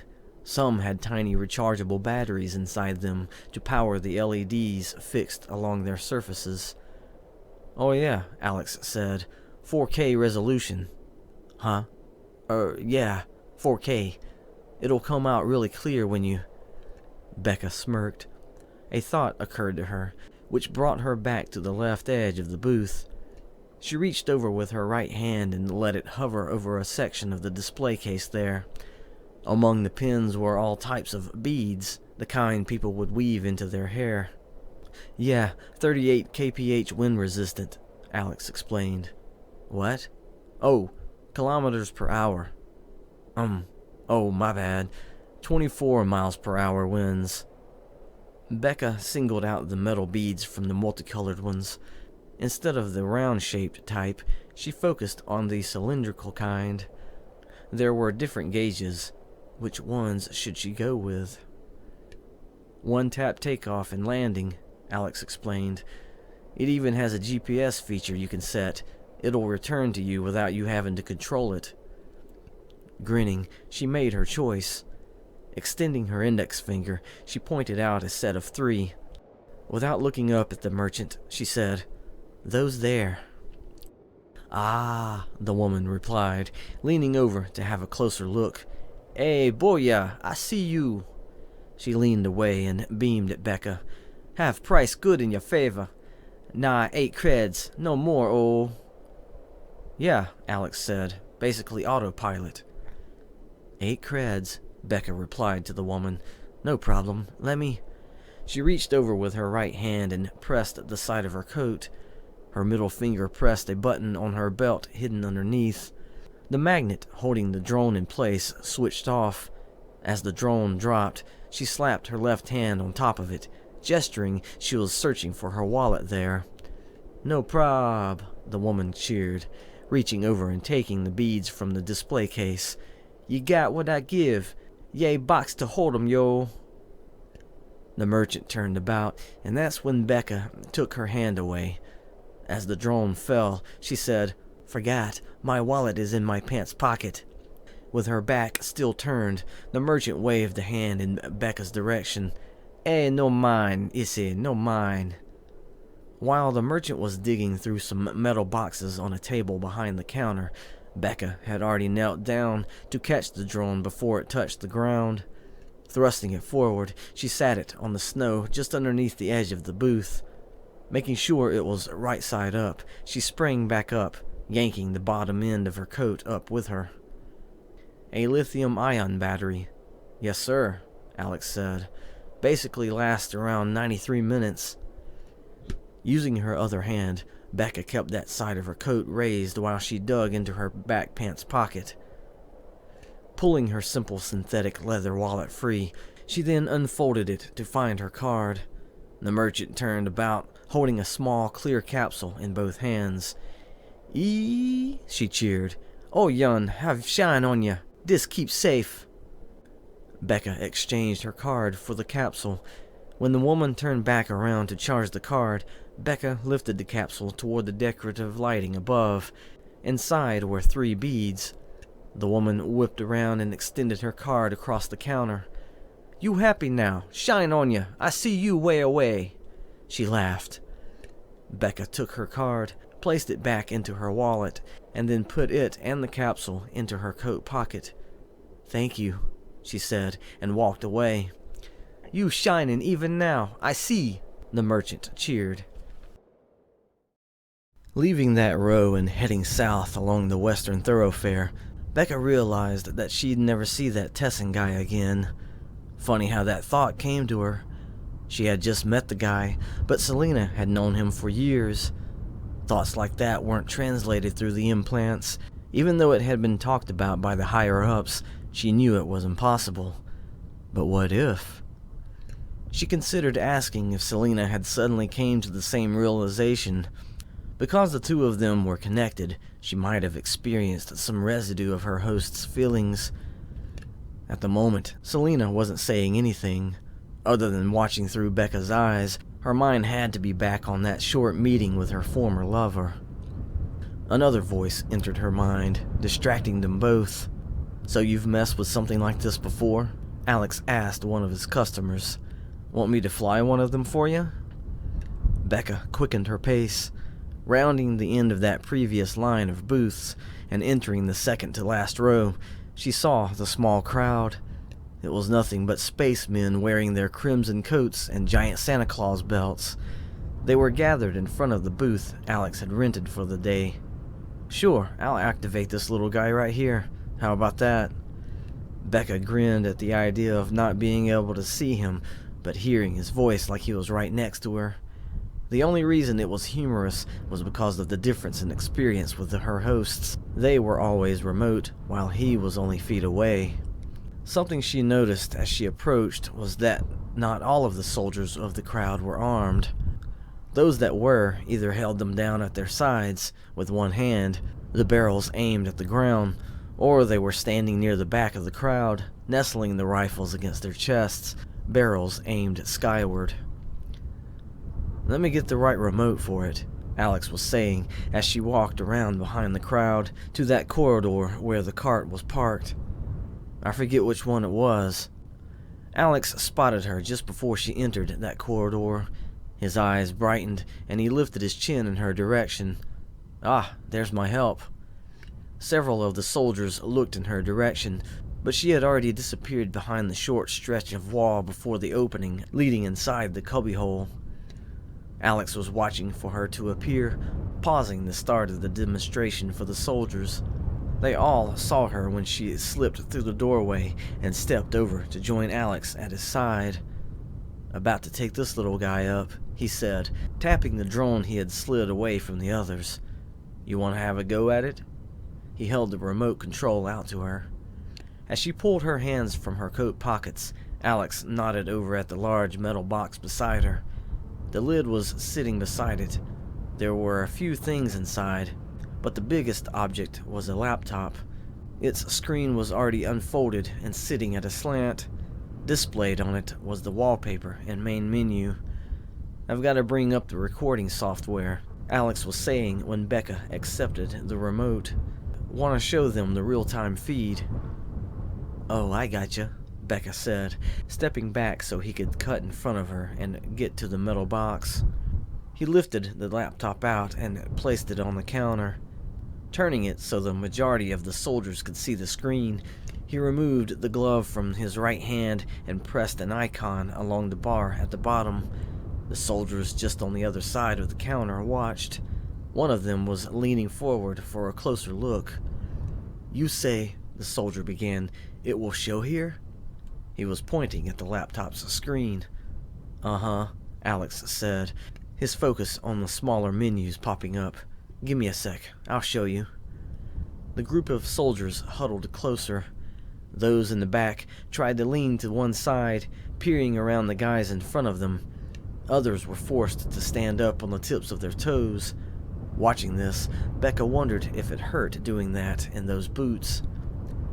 "Okay," Alex said, turning to point at the drone singled out from the rest. Reaching over, he pressed and held his finger on a spot at what could have been described as the drone's forehead. After holding his finger in place for a second, everyone heard a high-pitched whirl, and several lights, hidden before, now shone from different locations on the body. "Now," Alex began, "there are two modes. This one with the lights on, and then..." He turned back to the laptop, touched the spot on the screen, and the lights on the drones went off. Looking back at the drone, he said, "This one, with them off." Turning back to the laptop, he ran his finger down the screen, pulling a sub-menu from the bottom of the main one. There was a black box taking up most of it. "Okay," he said, turning to Bekka. Pointing at the remote, he said, "Go ahead and activate the rotors." She looked down at the remote, saw the button that did just that, and pressed it. She looked up when 4 arms unfolded from the main body. Before, the drone looked like a slightly deflated egg. There were lines along its smooth surface, indicating separate parts. Now those pieces of the shell were worn like armor plating, hiding the arms underneath. The 4 motors were extra nubs attached to the ends of each. A second after they moved into position, something popped upward from the center of them. The soldiers on the other side of the counter flinched. Those behind them chuckled, the faceplates on their helmets aimed at the device. From those 4 cone-like protrusions came the propellers. 3 unseen slanted slots had opened to project several segmented pieces forth. In the blink of an eye, the segmented pieces unsheathed from the one before it, repeating this until a blade was formed. The soldiers had flinched and then nodded with chuckling approval. Then the blades disappeared into barely visible blurs, and the drone lifted from the counter. The whole group of soldiers jostled backward a few steps, gasping and giggling. Meanwhile, the drone hovered in place a few inches above the counter's surface. Bekka tried to hold back a smirk. When she glanced over at Alex, he had turned his attention to the laptop's screen. Was he hiding a smile, too? "All right," he said without looking back. "Activate the camera." Thankful to have an excuse to lower her face to look at the remote, Bekka found the button for the camera. Pressing it, she didn't look up when the electric whine sounded from the drone. At the same time, a square inset slid from the bottom of the remote, displaying a small screen. The soldiers saw a capsule-like part extend from the bottom of the drone. It was barely visible, but they were supposed to understand why. "Aha," Alex said, drawing some of their attentions. "You see?" He was pointing at the laptop's screen. The square on the sub-menu that was once showing black was now displaying a group of spacemen dressed in crimson coats. Bekka was seeing the same thing on the screen below the remote. Just as they shuffled about on the other side of the counter, hunching slightly to see the camera underneath, shifting from side to side as if trying to get out of the line of fire, it was all showing on the laptop. The men who had looked that way were seeing this. They pointed and elbowed the guy next to them. When more started looking, the ones who had been looking first were nodding. Some of them started waving at the laptop. The drone caught this and played it for them on the screen. When the soldiers saw this, they started laughing and pointing and looking back at their buddies. More of them started waving and laughing. Alex touched the button, and the video feed box expanded to take up the majority of the laptop's screen. "Oh!" the soldiers exclaimed as one. Bekka snorted under her breath. The buzz from the drone's props was nothing more than an extra whistle to the occasional breeze that swept through the market. Seeing as the thing only weighed about half a pound, the majority of the effort from the motors was keeping it in place. Since Bekka wasn't moving it yet, little effort was needed. "Sweet," Alex said, turning from the laptop. Looking at Bekka, he said, "Go ahead, have fun." He winked at her. She smiled and looked down at the remote, unaware that Alex's grin had softened as he watched her. The remote was pretty standard. All she really needed to use were the two joysticks within reach of her thumbs. The one on the left operated the rudder and elevation. The one on the right was the throttle for moving it forward and backward. She nudged the left stick up.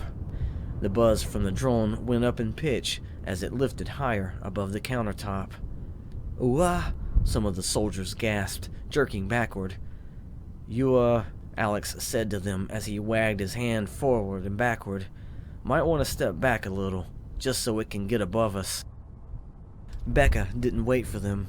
She touched the throttle, and the drone tilted only so slightly as it left the counter and approached the group of men.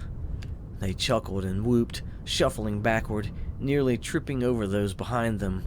The drone stalked forward, easing out into the walkway. Bekka was biting her bottom lip, trying not to laugh. The whole time, Alex was watching her, mesmerized. He started to smile again. She released the throttle, and the drone halted its advance. There it sat in midair, almost frozen in place, despite the slight breezes filtering down the row. The soldiers, noticing it wasn't chasing them anymore, had stopped shoving each other and stood staring back at it, poised to lurch if the thing moved again.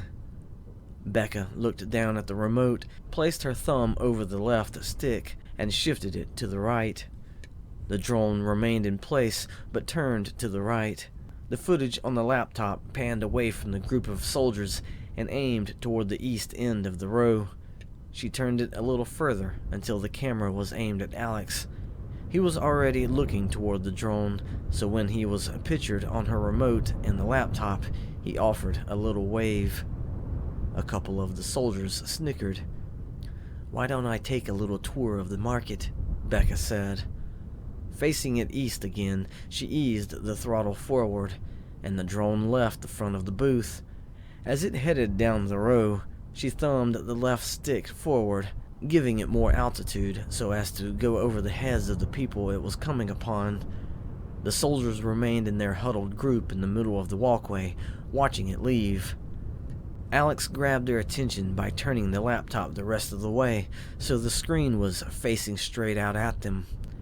"You can watch everything from here," he told them, pointing at the footage. Then he waved them over. They shuffled back to the counter and gathered in front of the laptop. "Meanwhile," Alex added, "I'll send some other drones up. You'll see their footage on the screen when their cameras are activated." He turned to the other drones and picked up a few of them from the line. Bekka was fixed upon the screen on her remote. She was surprised at how many people didn't look up when the drone flew only a few feet over their heads. The ones who did notice were those facing west, walking in this direction. Some didn't even react, just looked up as it passed. Others pointed and drew the attention of those next to them to share their find. The soldiers took turns pointing at the laptop, exchanging comments about the person the drone passed over. Bekka had an idea. Releasing the throttle, the drone hovered in place just before flying over a large man unloading a cart in front of a shack. He looked up when the drone had approached. Now he just stared at it, having slung a white sack over his shoulder. Bekka lowered the drone's elevation, bringing it to eye level with the big man. The soldiers started chuckling and pointing. A few in the back of the group turned and gazed down the row, trying to spot the guy. Bekka wiggled the left stick on the remote, causing the drone to wobble in front of the man. She hoped he took the gesture as a greeting. The man lifted his free hand and gave the drone the bird. A few of the soldiers scoffed, while several of them started laughing. One in the middle of the group extended his arm between those ahead of him and gave the laptop the bird. The ones in the back, who were trying to spot the man in the distance, started calling down the row. On the camera footage, the man's focus shifted from the drone to the raised voices. The soldiers in front of the laptop pointed and laughed. They looked over their shoulders and threw comments at those men in the back of the group. Bekka was having a hard time keeping up with what they were saying because of their accents. These men knew English, but it wasn't their first language. The large man focused on the drone again, grinned, and then turned about to carry the sack into the shack. Bekka took the drone onward. "I know," she said, and elevated it higher. "Why don't we go find some of the other guys?" One of the soldiers looked at her and pointed at himself. "You go find us?" Without looking up from the remote footage, she responded, "Yeah, think they'll shoot it down?" Alex paused what he was doing and stared at her. That same soldier laughed. No, won't shoot." He kept shaking his head to emphasize his answer. Alex snorted and went back to what he was doing. The camera footage showed the tops of the buildings on this side of the row. She guided the drone over them, revealing the next row down. None of the people below looked up, noticing the new arrival. Impressive, Bekka thought. Considering how quiet the props were when it hovered over the countertop, she figured the wind must have been cloaking the sound even more.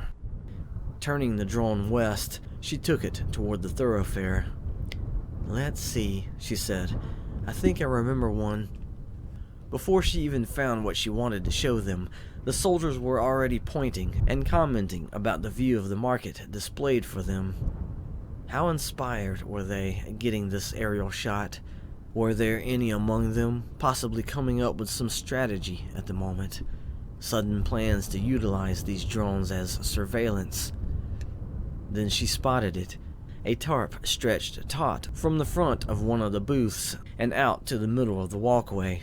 A tarp made of animal hides. There were soldiers standing around the edge of it. The men in front of the laptop stirred. "Which is that?" one of them asked. In response, one of the other men spoke in their own language, probably a name. Then several of them started waving at the laptop and calling out that name. Bekka started to laugh when a voice spoke in her head. "Selena?" Startled, her thumbs slipped from the remote. The drone hovered in place several yards above the tarp. The soldiers below had yet to notice. Another voice gasped in Bekka's head. She recognized it. She recognized both voices, and then she realized two things. The first was that it had been some minutes since Selena had said a word. The second was that Tessin had finally placed the piece in his ear. "I'm here, Tessin," Selena responded. A barely audible gasp came from Tessin's end. Bekka wasn't surprised. He had been having a conversation with Selena, but through another person, another face, another voice. Not anymore. I hear you," Tessin breathed. Bekka noticed he was speaking low, almost a whisper. Perhaps he was used to doing that here in the concourse, or maybe that Melsom guy was too close to him. "Now we can speak freely, I hope," Selena said. Bekka shook herself back to the present. One of the soldiers on the other side of the counter was trying to get her attention. When she looked, he was moving his hand up and down and saying, "Closer? Can go closer?"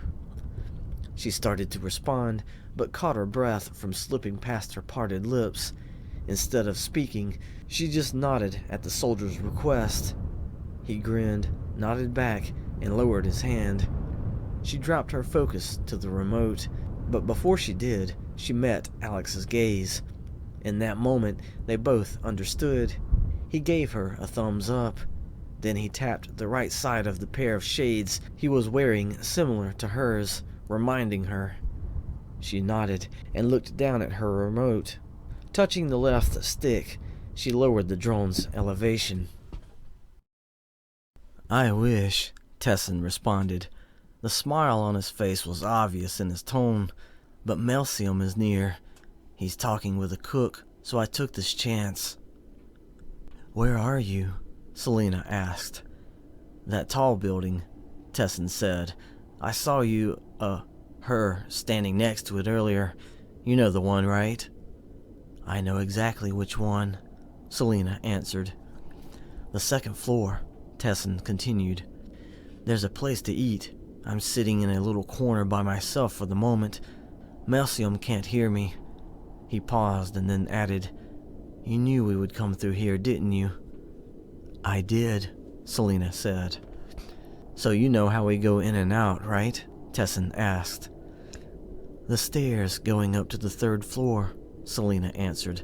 "There's a window. I saw where one of you removed the locks on the inside." "That was Obi," Tessin said. "The window is pretty silly, since there is a building right beside this one."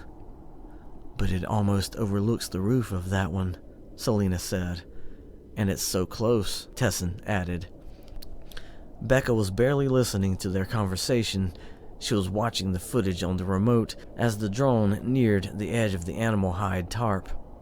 She made sure to bring it down toward one of the soldiers that happened to be standing by himself.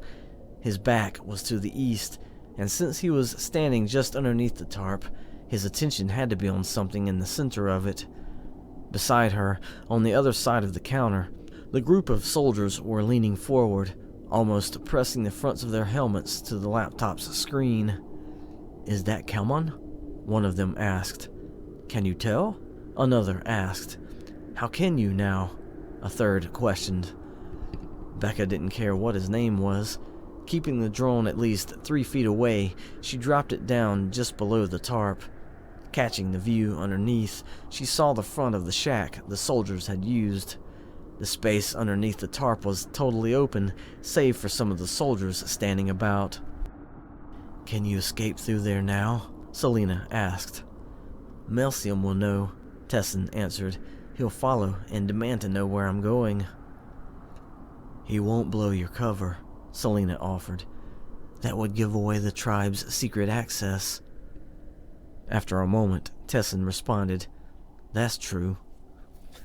"But if you have to," Selena continued, "let him tag along." "But how will I explain?" Tessin began. "Just tell him you think you've discovered another route," Selena interrupted him. "Tell him you need to test it. The tribe has little time left. You must risk it."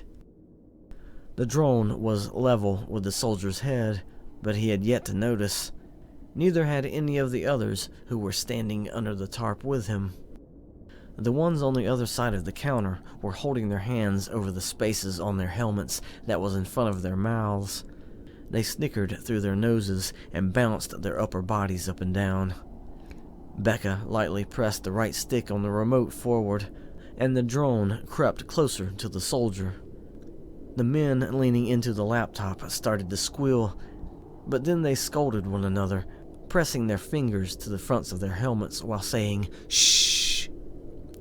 Bekka had to bite her lip again to keep from bursting out laughing. The footage slowly brought the back of the soldier's helmet closer. Before the laptop, one of the soldiers whispered a name. "Come on." This got the men beside him barely able to contain their laughter. They were hugging themselves and gripping their sides as they bounced about. "Should I go now?" Tessin asked. "If you see your chance now," Selena answered. "I can help you as soon as you begin." "Give me a moment," Tessin responded. "The bottom of the stairs is just to my left. I have to step around a wall." "Will Melcium notice?" Selena asked. A second of hesitation, and then Tessin answered, "I don't know." "Does it really matter if he does?"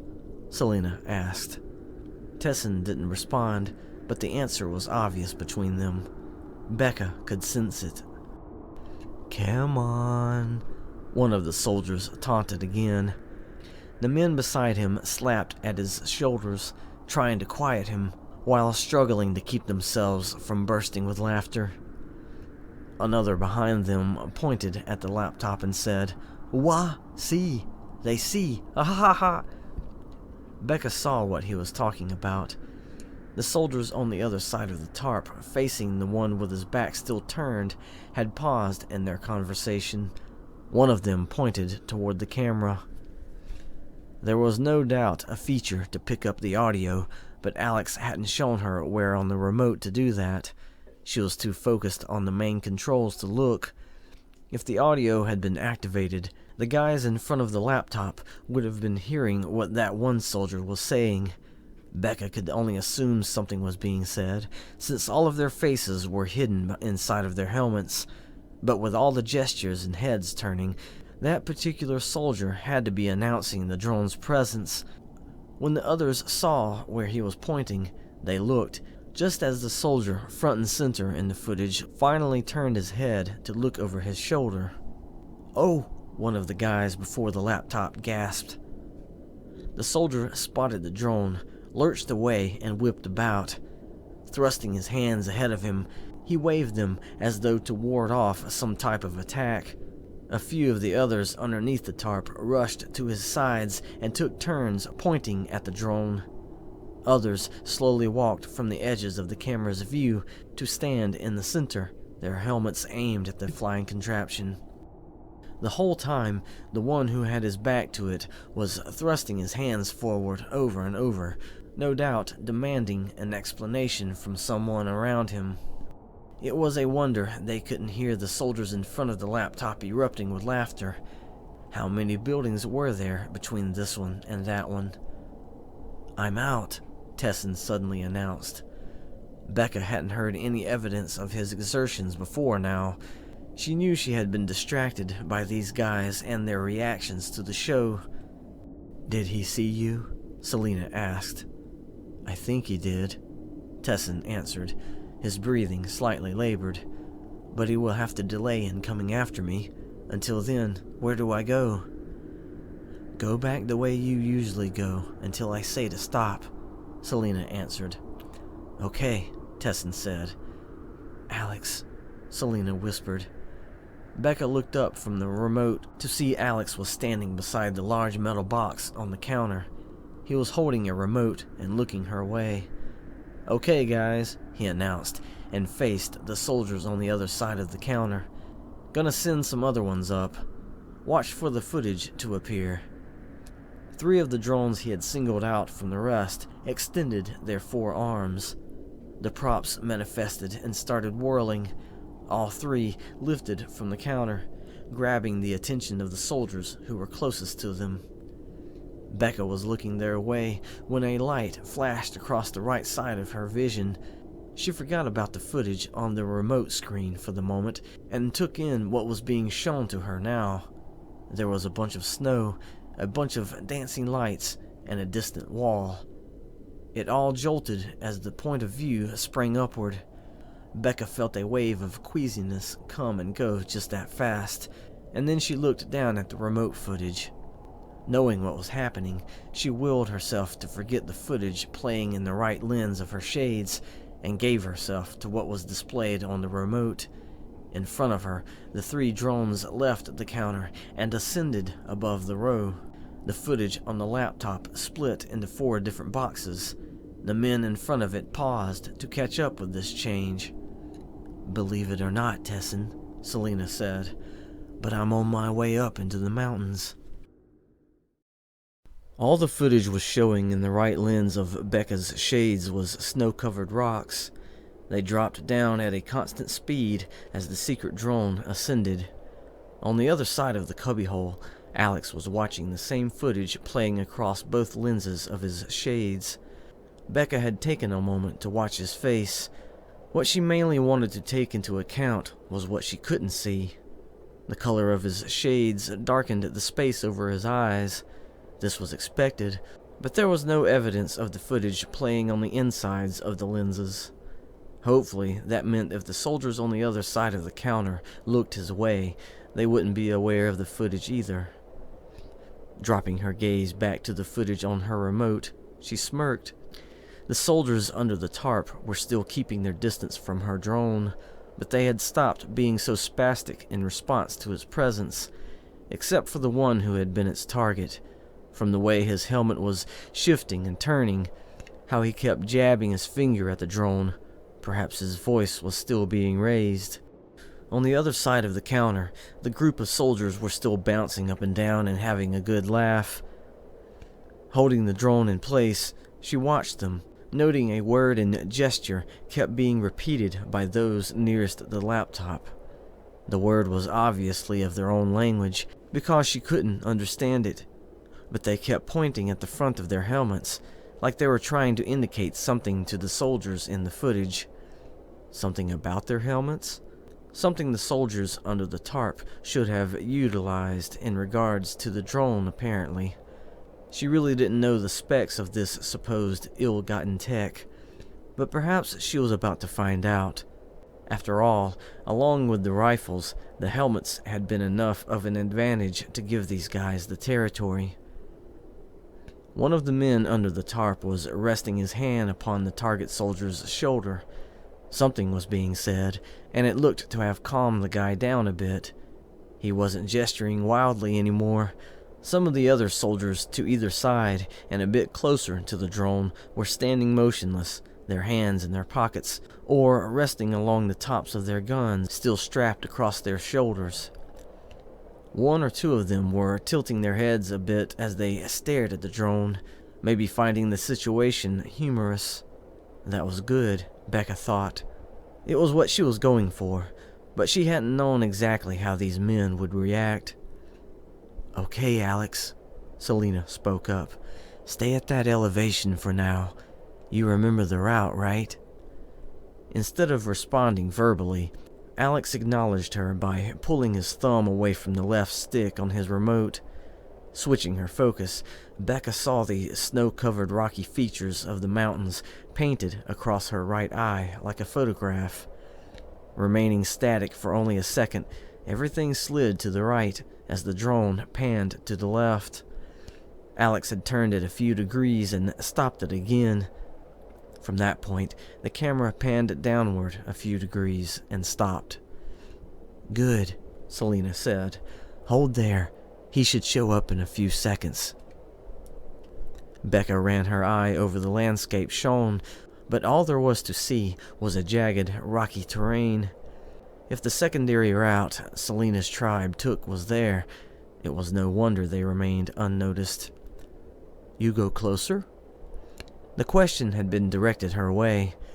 Lifting her head, she looked across the counter to see one of the soldiers looking at her while pointing at the laptop. "Closer?" he asked, and nodded. "Oh," she responded, and looked down at the remote in her hands. She grinned, being brought back to the situation. For the time being, all the soldiers under the tarp were calm, even the targeted soldier. She was about to change that. "There, Alex," Selena gasped. "Do you see him?" Bekka wanted to focus on the footage before her right eye, but she stopped herself. Looking past it at the footage on her remote, she could still tell that the camera on the secret drone was zooming into the rocky terrain. "Ah, yes," Selena cheered. "He's here." "You see me?" Tesson's voice came through. Selena giggled. "Don't try to look for me. I'm invisible." In the silence that followed, Bekka imagined Tessa was looking up into the gray sky anyway. She, on the other hand, was completely aware of the burst of activity under the tarp. As soon as her drone began to approach, the target soldier started spasming between the men at his sides. The ones closer to the drone were bouncing their shoulders with hearty chuckles, while one had tilted his head back to roar with laughter. This only encouraged Bekka to keep the drone on its course. The target soldier was backing away, but the men to either side of him were grabbing his arms. He tried to squirm free of their grasps. It didn't look like they were holding him in place, more like they were reassuring him. The guy to the right was even tilting his head toward the drone, as though trying to get the target soldier to approach it. "What am I looking for, Selena?" Tesson asked. A vertical opening to the east, Selena answered. It's just wide enough you can squeeze through. The rock around it would be much taller than you, like a wall. More silence from Tessin as he searched for what Selena had described. All the noise was coming from across the counter. The soldiers in front of the laptop were jumping and dancing about, grabbing onto each other to steady themselves. They would point at the screen and speak in their native tongue. Bekka didn't bother guessing if they were naming someone or not. Her eyes glued on the target soldier, she kept the drone moving forward, never changing its speed. I have seen this, Tessin spoke. Selena, I found it. I've been through it before. Go through it now, Selena said. We have checked this way, Selena, Tessin said. I don't doubt it, Selena responded, and so have I. Go through it. More silence, completely swallowed up by the raucous laughter on the other side of the counter. It was because the target soldier underneath the tarp broke free from the loose hold on his arms and dashed toward the middle of the walkway. Bekka halted the drone's advance and panned it to the left, tracing the soldier's escape. The others who happened to be in its line of sight backed out of the way, clapping their hands and pointing toward Bekka's target. Her focus on the drone's footage flicked away when she noticed movement from Alex. He had reached over for one of the remotes laying next to the big metal box. Turning his head to watch his fingers, he tapped a few buttons on the face of one of them. Then he turned away and looked down at the remote in his hands. Bekka did the same thing, finding her target soldier hiding behind one of his teammates. They twisted from side to side, fighting against his grips on them, and then slid out of the way. Whenever he tried to hide again, they grabbed him and pushed him toward the drone. She hadn't moved it from where it hovered yet. She wanted to wait, to draw out the suspense a little more. The soldiers on the other side of the counter were loving it. It's a hole, Tessin said. Kind of big, but it... Are you still facing east? Selena asked. Yeah, Tessin answered. Look slightly to the left, she said. Okay, Tessin responded, and then asked, Do you mean the ledge? The rocks below it act like steps, Selena explained. We have been up there too, Tessin said. Go up there again, Selena said. The targeted soldier was trying to shove his buddies in the way of the drone now. Bekka had yet to advance it forward, still resorting to panning it to the left to mark the soldier's progress. I'm at the top, Tessin said. I know, Selena said. I can see you. She then giggled. Trying to find me again? Tessin huffed. This is unfair. But I am seeing the whole route now, Selena chuckled. If you're seeing what I'm seeing, Tessin said, then I will say it again. We've been this way. Then go that way, Selena said. What? Tessin questioned. I will tell you when to deviate, Selena added. It was a wonder why the targeted soldier didn't just leave the space underneath the tarp altogether. Bekka had panned the drone to the point where the soldier had been standing when she snuck up on him. There he was now, waving the drone off. He was turned away so that his side was aimed at it. Maybe his pride was hurt. He didn't want to face it head on. At the same time, he was making gestures toward the other soldiers. Bekka didn't know the gestures, but there was no mistaking their vulgar connotations. Every part of the world had them. A slide down, Selena was saying, and a duck underneath a big long rock laying across two others. Tessin snorted. And then the multi-tiered drop, right? That's right, Selena said. Bekka saw the other drone descend into view just as the soldier nearest the target one pointed it out. The targeted soldier, as well as the others, started pointing at it, and then everyone started pointing at him. No escape, Kamon, one of the guys across the counter announced. The targeted soldier, Bekka decided his name was Kamon, glanced back and forth between both drones. Throwing his hands up, he twisted about, facing to the south. The soldiers who happened to be standing there thrust their hands forward, barring him access. He threw vulgar gestures their way. "I guess you can see me at the bottom," Tessin said. "Not only that," Selena said, "but you are not alone." Tessin gasped. Now that Bekka knew what Alex did moments before with that other remote, she figured it was time. With Cameron surrounded, she pressed her thumb against the right stick. Her drone eased forward. "Cameron caught!" One of the soldiers beside her cheered. "Dead meat!" another cried. "Cameron is dead meat!" "Melcium," Tessin whispered. "So," Selena said, "he's caught up. Doesn't matter." "I'm trying something different," Tessin said, his voice raised to respond to Melcium. "No, I've been thinking about it. Yes, something I missed."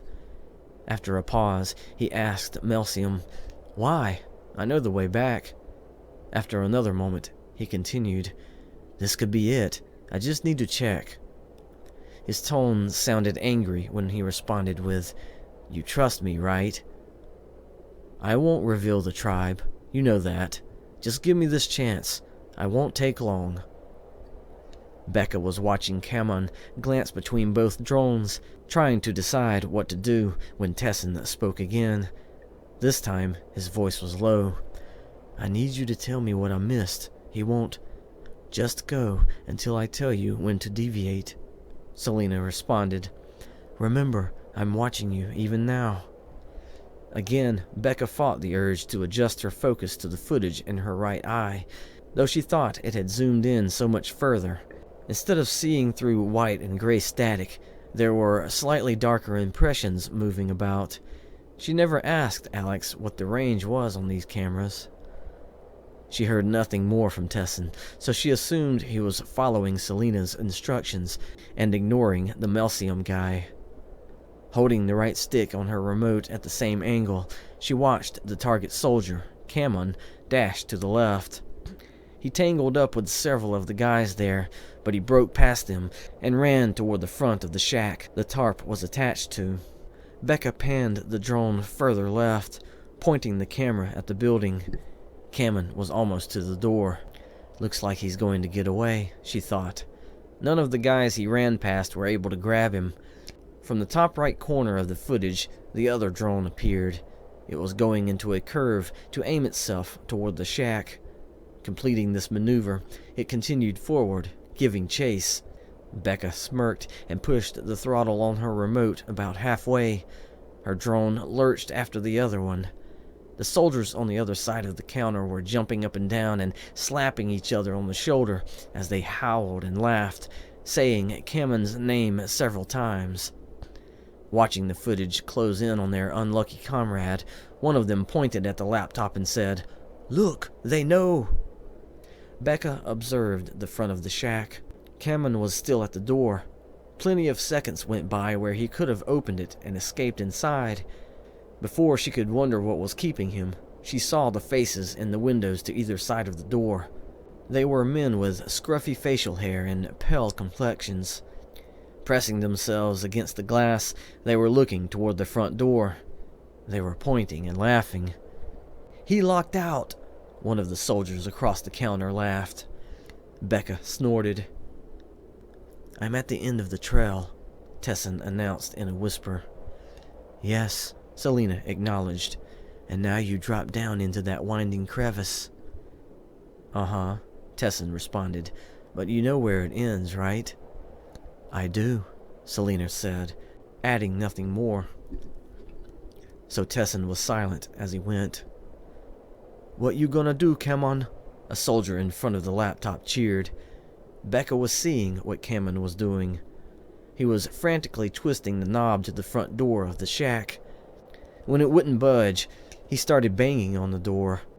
The drone that went ahead of Bekka's arrived and buzzed Cameron, coming within a few inches of the man. Cameron heard the whirl of the props and flinched. Twisting about, he swung his hand around as he did so, but because the drone was already out of harm's way, Cameron struck nothing but the air. Finding the drone, he gestured vulgarly toward it, and was then aware of Bekka's drone approaching. For his sake, she pulled back on the throttle to let it hover in place. Camon apparently saw this as his chance, so he turned back around and tried the door handle once more.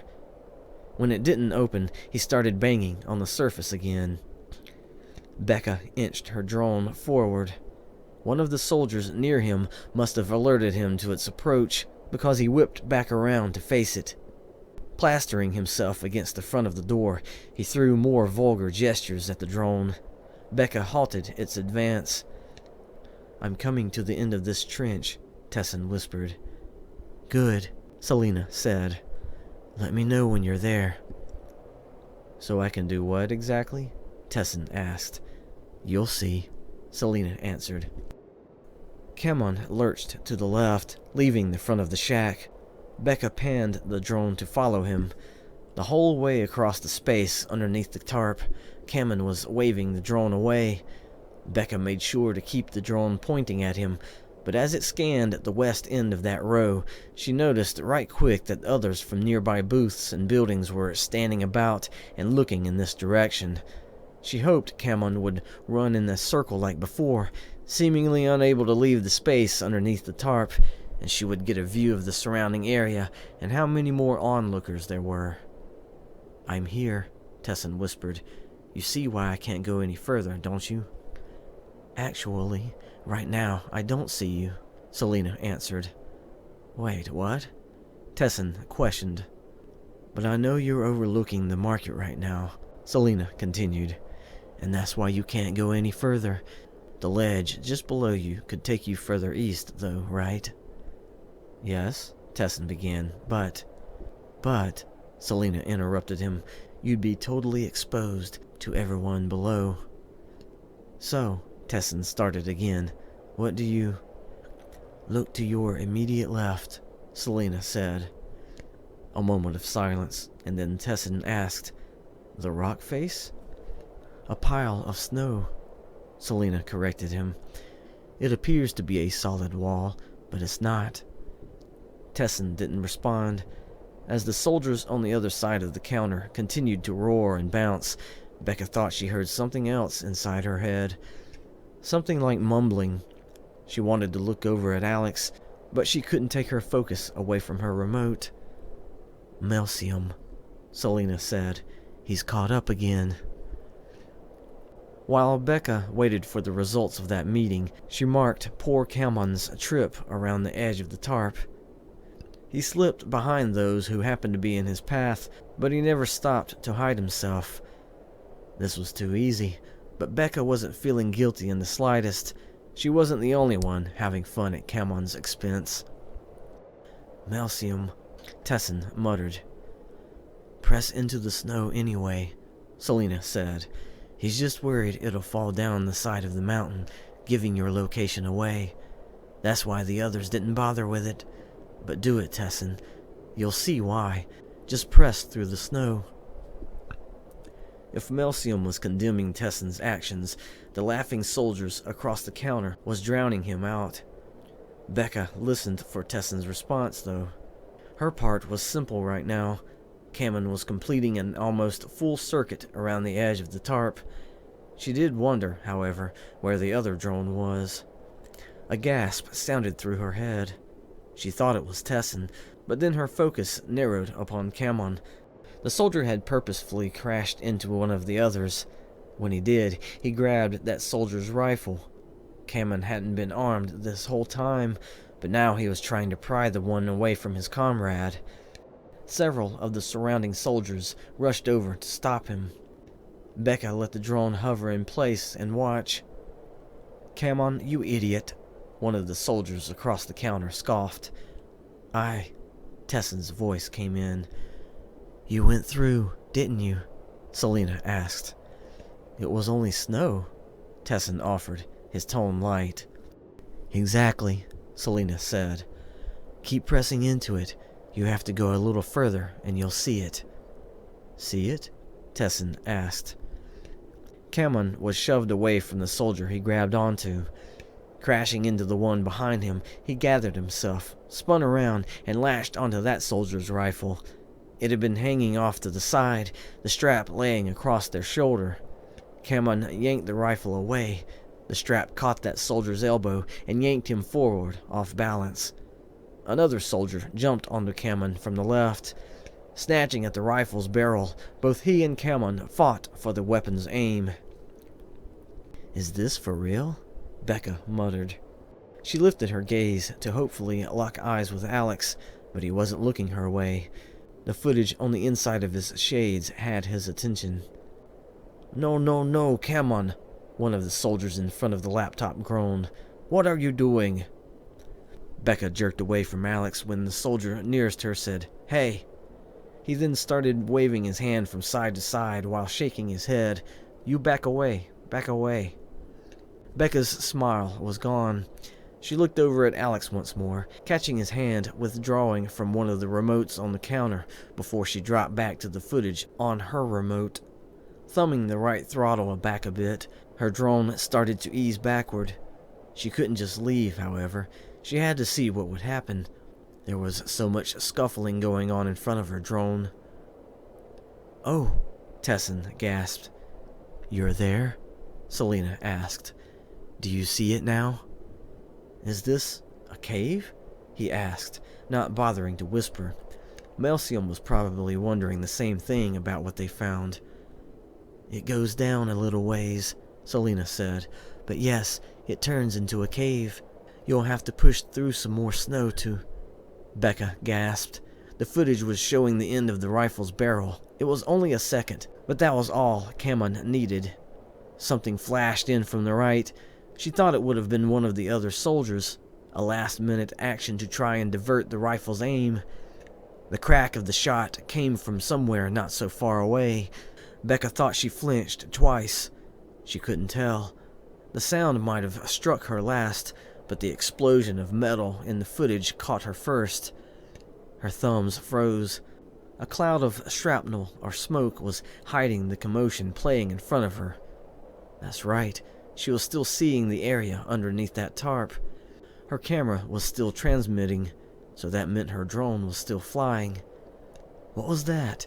Tessin gasped. Selena didn't respond. No doubt her focus was changing from the footage in the right lens of Bekka's shades to what was displayed on the remote in her hands. "Were we found out?"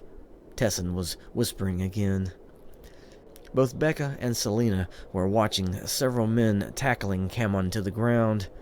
The rifle had been yanked from his hands and was now being held up high by a soldier standing nearby. That same soldier looked down at the mound of men on the ground and tossed his other hand in the air in a gesture of exasperation. Then he turned around to face the front of the shack, but the aim of his helmet didn't lift from the ground. Coming to her senses, Bekka thumbed the right stick on the remote, panning the drone to the left. She didn't know how to change the angle of the camera, so she lowered the drone's elevation enough to see what that soldier was looking at. It was what was left of the other drone. Most of it was there laying on its side. One arm was still extending away from the body, pointing upward. The blades were bent or broken off. There were other pieces lying nearby, but Bekka wasn't so sure it was all there. They'd have to look for the rest. The silence on the other side of the counter shook her from her focus. No longer laughing, the group of spacemen was frozen in place, staring at the laptop. One of them looked over it to find Alex. In a subdued tone, he said, "He shot it." "What was it?" Tessin's voice came through her head as a harsh whisper. "You're still concealed," Selena finally answered. "Another drone was shot down." "But," Tessin began, but paused. He was probably having to choose his words wisely if Melcium was still near him. Where is... "I'm still with you up there," Selena said, "and I'm waiting on the other end of the tunnel ahead of you. Keep going." Bekka was no longer paying attention to the footage on her remote. She watched Alex's fingers push the sticks around on his a few more seconds, and then he released them. Lowering the remote, he regarded the soldier who spoke to him from the other side of the laptop. Grinning, he said, "Well, looks like I've made my first sell." The soldiers regarded one another, and even though Bekka couldn't see their faces, their guilt was plain to see. The group of soldiers were standing in the middle of the walkway now. There were more of them, even though some had left this row to go to the neighboring one. Those who joined this group were nearby pairs who didn't go with the others who went to the crash site. However, Bekka and Alex were aware that most of the new arrivals had come from the understood gate in the northeast. One of Alex's drones had been hovering over in that section of the market when the rifle went off. Now he was drawing them all back. He had inputted some command in the remotes still lying on the counter. Because the show was over with, he turned the laptop around. One of the boxes on the screen that had shown live feed before was now dark. The others were still catching scenery around the market, but Alex wasn't watching. Instead, he was speaking to one of the new arrivals that had stepped into the cubby area. The soldier was armed, but his rifle was hanging along his side, the barrel angled slightly downward. He had removed his helmet to speak with Alex, and Bekka remembered the faces of those men through the windows of that shack. Scruffy faces, pale but rough skin, hard eyes, but Alex was getting no attitude from this man. In fact, she may have thought the guy was a little apologetic. She had already brought her drone back safe and sound. It sat on the counter with the others, its arms tucked against itself. She kept the remote in her hands, mostly because she didn't know what else to do at the moment. Alex was still holding the same remote he was using earlier, the one that was still connected to the secret drone up in the mountains. While he spoke with the soldier, he was holding the remote down at his side. It didn't have a screen like the one Bekka used, so it wouldn't have given him away.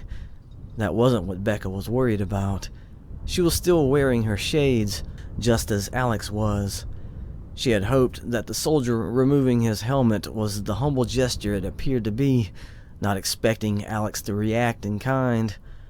Still, with the soldier that close, Bekka didn't know whether it was incredible or just sad that he couldn't see the footage. Alex couldn't manipulate the secret drone at the moment, but he didn't have to. It was waiting for Tessin.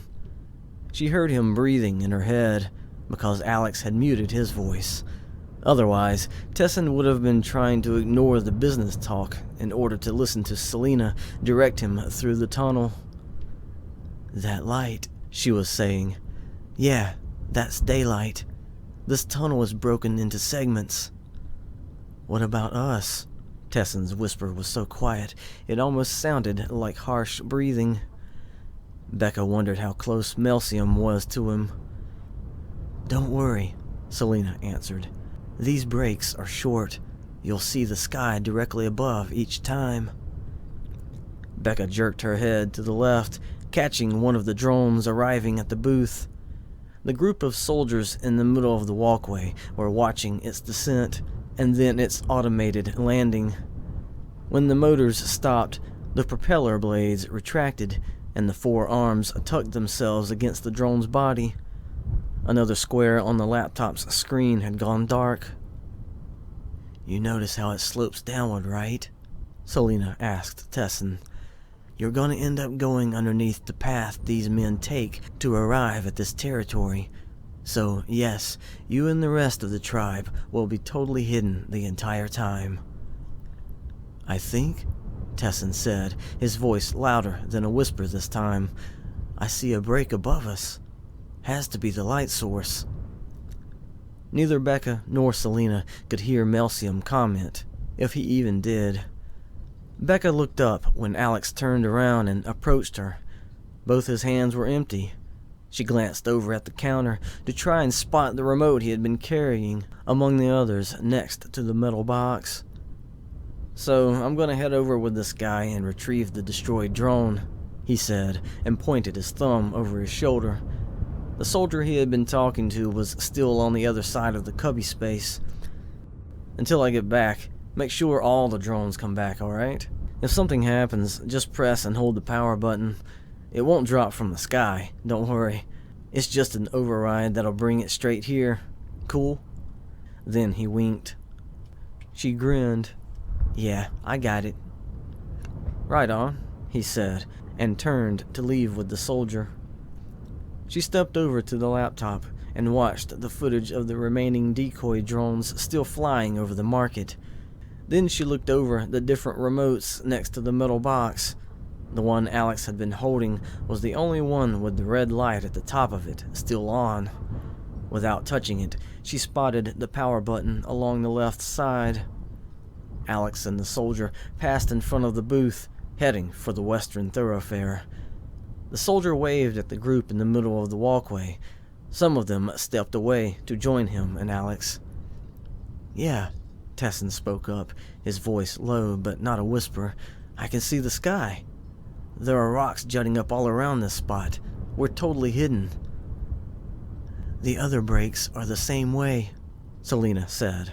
Keep going. Tessin was silent again, except for his light breathing. Bekka heard the buzz of propellers and looked up. The soldiers of the estranged group looked up too. It descended from the east and slowed as it neared the booth. Easing forward, it sensed the countertop underneath and descended again. The bottom of the drone was mostly flat, so when it connected with the cold surface of the counter, the motors stopped. The propellers solidified from their blurred state, and the arms tucked themselves away. Bekka looked at the laptop screen. Another dark square was added to the others.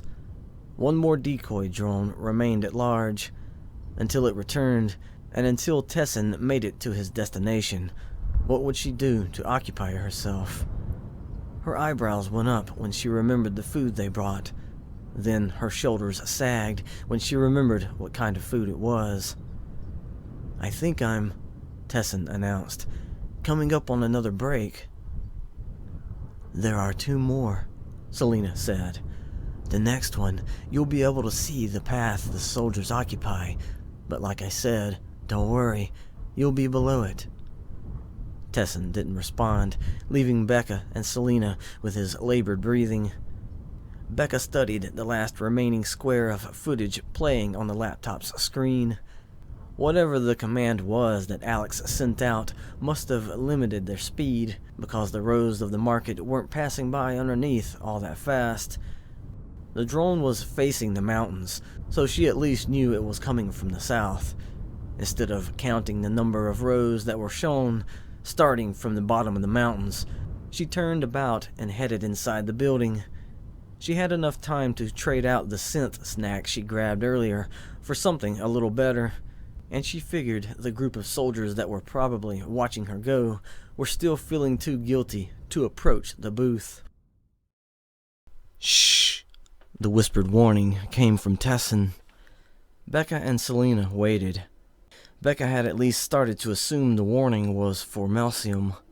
After a few more seconds of hearing Tessin's low breathing, Selena asked, You're there, aren't you? Aye, Tessin responded. His volume still down to a whisper, but he said nothing else. Sounded as though he was trying to quiet his breathing as well. You see the path? Selena prompted him. That's gotta be it, he responded. Yeah, gotta be. After another moment, he added, Gotta be. Look how open it is. You won't see a sign or anything, Selena offered. The only way you'll confirm things is if you keep going.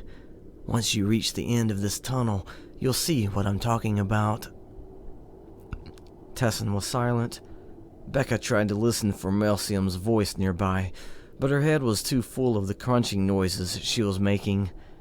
She had been right all along. The synth snacks were gross. The final drone had arrived and was now sitting with the others. All the squares on the laptop had gone dark, but Bekka left the program alone. Yet, she kept staring at the screen, hoping that would be enough of a clue that the soldiers in the middle of the walkway wouldn't come over and bother her. Almost half of them already left. They had headed toward the western thoroughfare, so she figured they had got the call to join the others at the crash site, or were ordered to get back to their rounds. She wished the remaining men would take the hint. At least no other customers came by. Staring at the group of dark boxes made it easier for her to watch the footage still playing in her right eye, although nothing had changed since Alex left the remote on the counter. She was seeing the side of a mountain. The surface was around 50 feet away. Her eyes had been directed to a narrow opening in the middle of the camera's view. She realized she would never have noticed it if the drone wasn't pointing it out. "I'm gonna see how far this goes," Tessin said. After a moment to probably allow Melcium to say something, he then continued, "We've already come this far unseen. Since it goes underneath here, well, we already know what's on the other side, right? This has to take us there. Come on." Either Melcium agreed or he didn't, but Tessin was moving onward. From the opening in the side of the mountain, the way the surface sort of zigzagged down, she thought she was seeing a path Selena intended for Tessin to take, or rather, his whole tribe. "It gets kind of cramped for a little ways," Selena said, "but don't let that stop you. Before you reach the end, it'll open back up. You'll see the light coming in long before that." More labored breathing from Tessin. Maybe he was already at the cramped section, Bekka thought. "No," Tessin suddenly spoke. "I don't think it does." Then he went silent again. Bekka and Selena waited. "No," he said again, and Bekka wondered just what Melcium was saying to him. "Because I can see light ahead. It's not much further." More labored breathing. Bekka perked up from the laptop's screen when she heard crunching snow from the left. The soldiers in the middle of the walkway backed up to the other side of this row. They were making room for the eco-car's arrival. The snow crunching underneath its mostly hidden tires was louder than the hum of its motor. It turned toward the booth and came to a stop just on the other side of the counter. The door on the left side opened upward, and the soldier Alex was speaking to earlier stepped out. He walked over and opened the back seat door. Alex stepped out and headed for the front of the car. The soldier closed the door and headed for the back. There, he opened the rear compartment as Alex stepped up to the front of the counter where the metal box sat. He leaned to the side and then reached over to point toward the group of remotes. "Can you hand me that one right there, please?" "Sure," Bekka said, choosing the one he pointed out and handing it over. "Thanks," he said, and walked over to the back of the eco-car. Leaning into the rear compartment, he placed the remote inside and then exchanged a nod with the soldier. Then he stepped back over to the booth as the soldier closed the compartment. "Well," he sighed, placing his gloved palms on the counter. "How did it go?" Bekka asked, offering a grin. Alex scanned the row of drones between them and said, "They're gonna reimburse me for the loss." He looked up at Bekka. Until then, he brought his hands away from the counter and spread them out to his sides. "Business as usual?" "With a display like that," Bekka said, "I'd say we've convinced any buyers." He was still wearing his cap, and his mouth was still covered by his coat, but she saw when he smiled at her. His eyes squinted slightly. The soldier who drove the car had stepped back over to the driver's side door. Lifting it open, he called out to Alex, raising his hand in a quick wave. The word had been in their language, so Bekka didn't know it, though she thought she understood it. Alex turned around at the call and waved back. The soldier stooped down inside the car, pulling the door closed as he did. After a moment, the vehicle started rolling backward, reversing its way toward the western thoroughfare. "The light," Tessin gasped. "You see it, right? This has got to be the end." Selena snickered. "Just watch that first step." Alex was making his way around to the side of the building. He stepped inside the cubby area and approached Bekka. She stepped out of the way so he could see the status of the program on the laptop. He grabbed up the remote he laid down before he left, and then studied the dark squares displayed. "Melcium, look," Tessin gasped again. This is it. We made it." Despite his cheerful tone, he still kept his voice low. "If you look up to your right," Selena began, "you'll see the crevice where the alternate route ends. You're not that far away." "I bet," Tessin was saying. "Yeah, if we're seeing the valley from here, we're not that far away from where we'd come out if we could have taken the alternate route." Alex glanced across at the spot where the dwindling group of soldiers were moments before. Now they were gone. He reached up underneath the right side of his cap. When he pulled his hand away, he spoke, and Bekka heard his voice inside her head again. "You gonna need my services anymore, Selena?"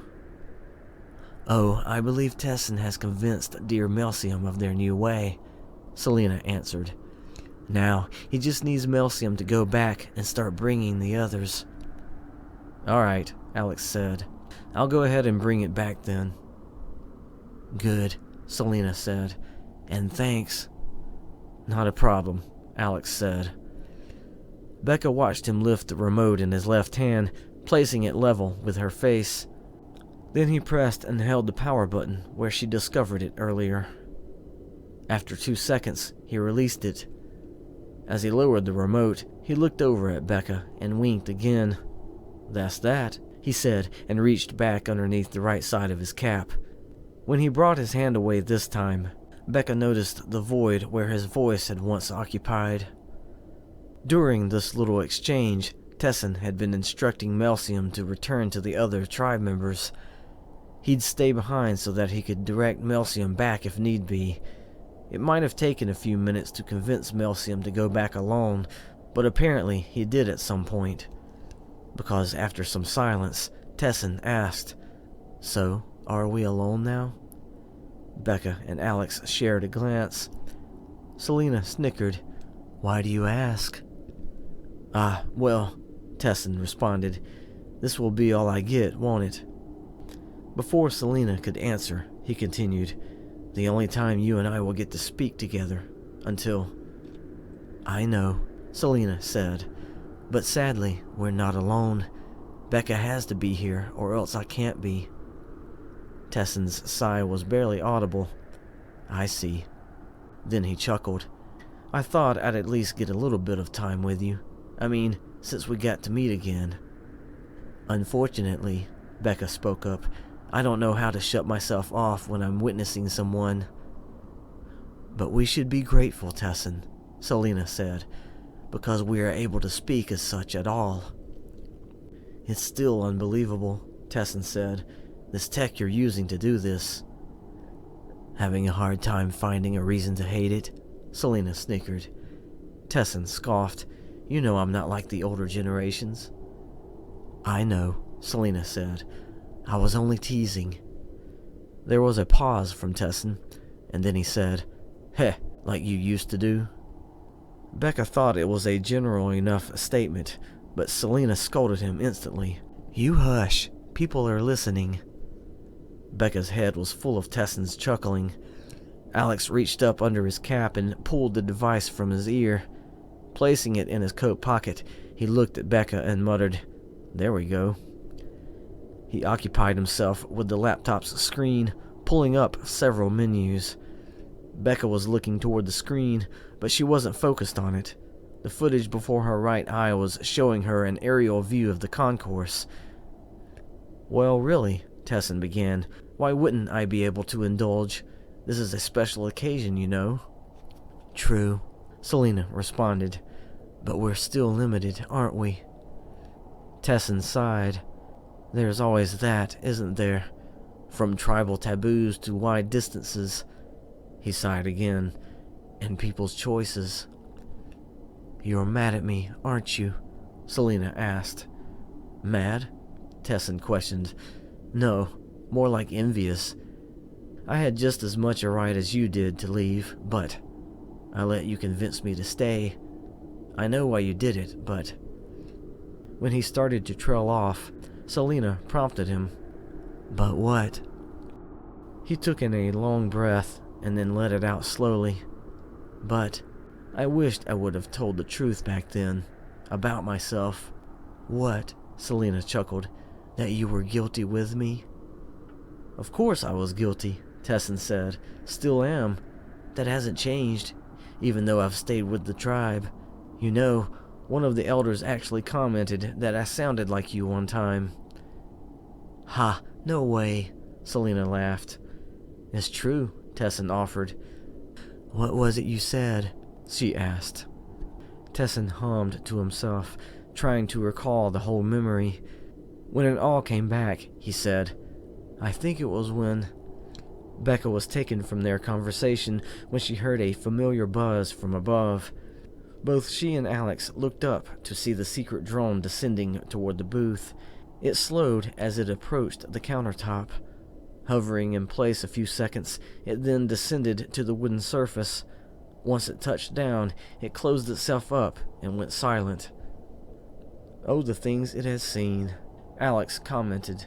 "The places it has been." The drone landed on the opposite side of the line of drones from the laptop. He passed behind Bekka and placed the remote there in front of it. Then he turned to her, put his hands in his coat pockets, and asked, "Do you like coffee?" Her eyebrows went up.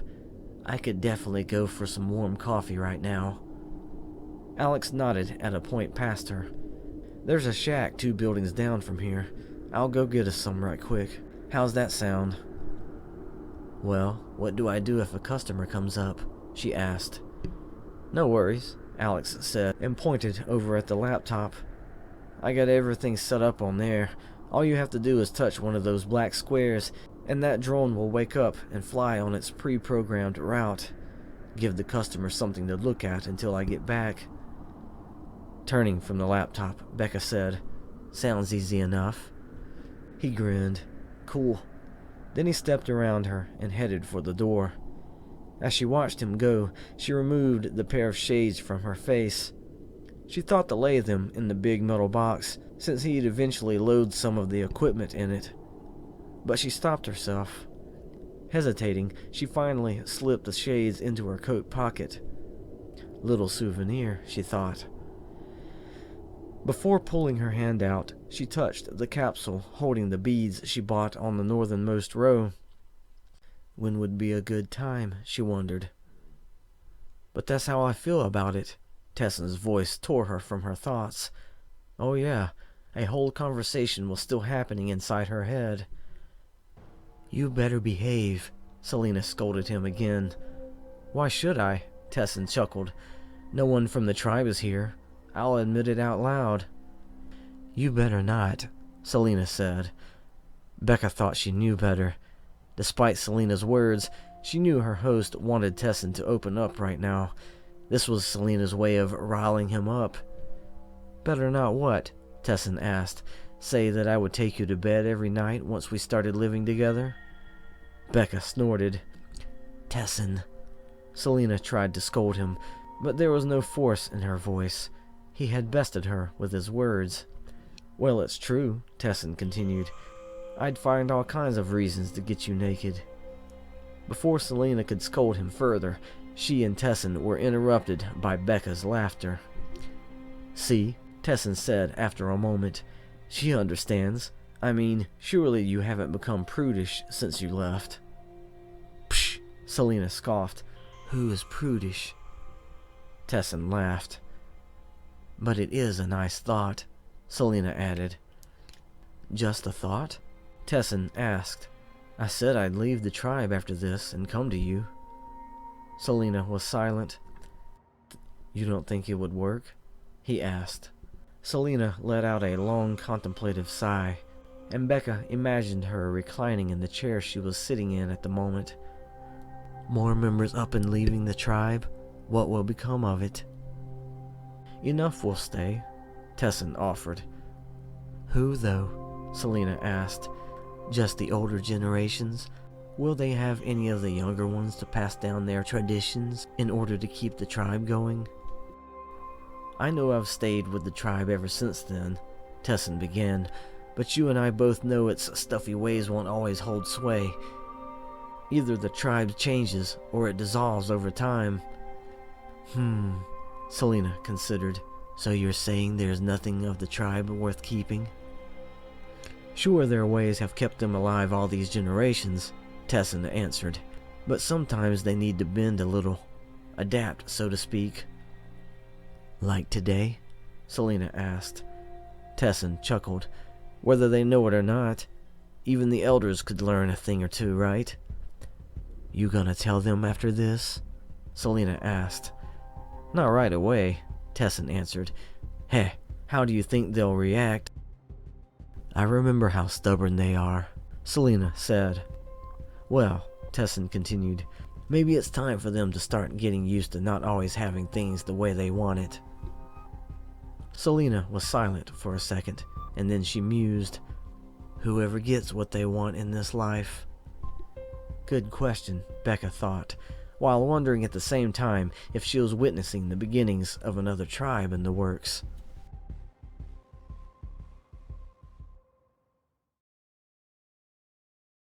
Hope you enjoyed the ride, and don't worry, there are more stories in the series to come. If you haven't experienced the first and second stories, I'll include the links below the video. Also, if you'd like to support me where I can afford more time to write stories like these, I will include my Ko-Fi link below as well.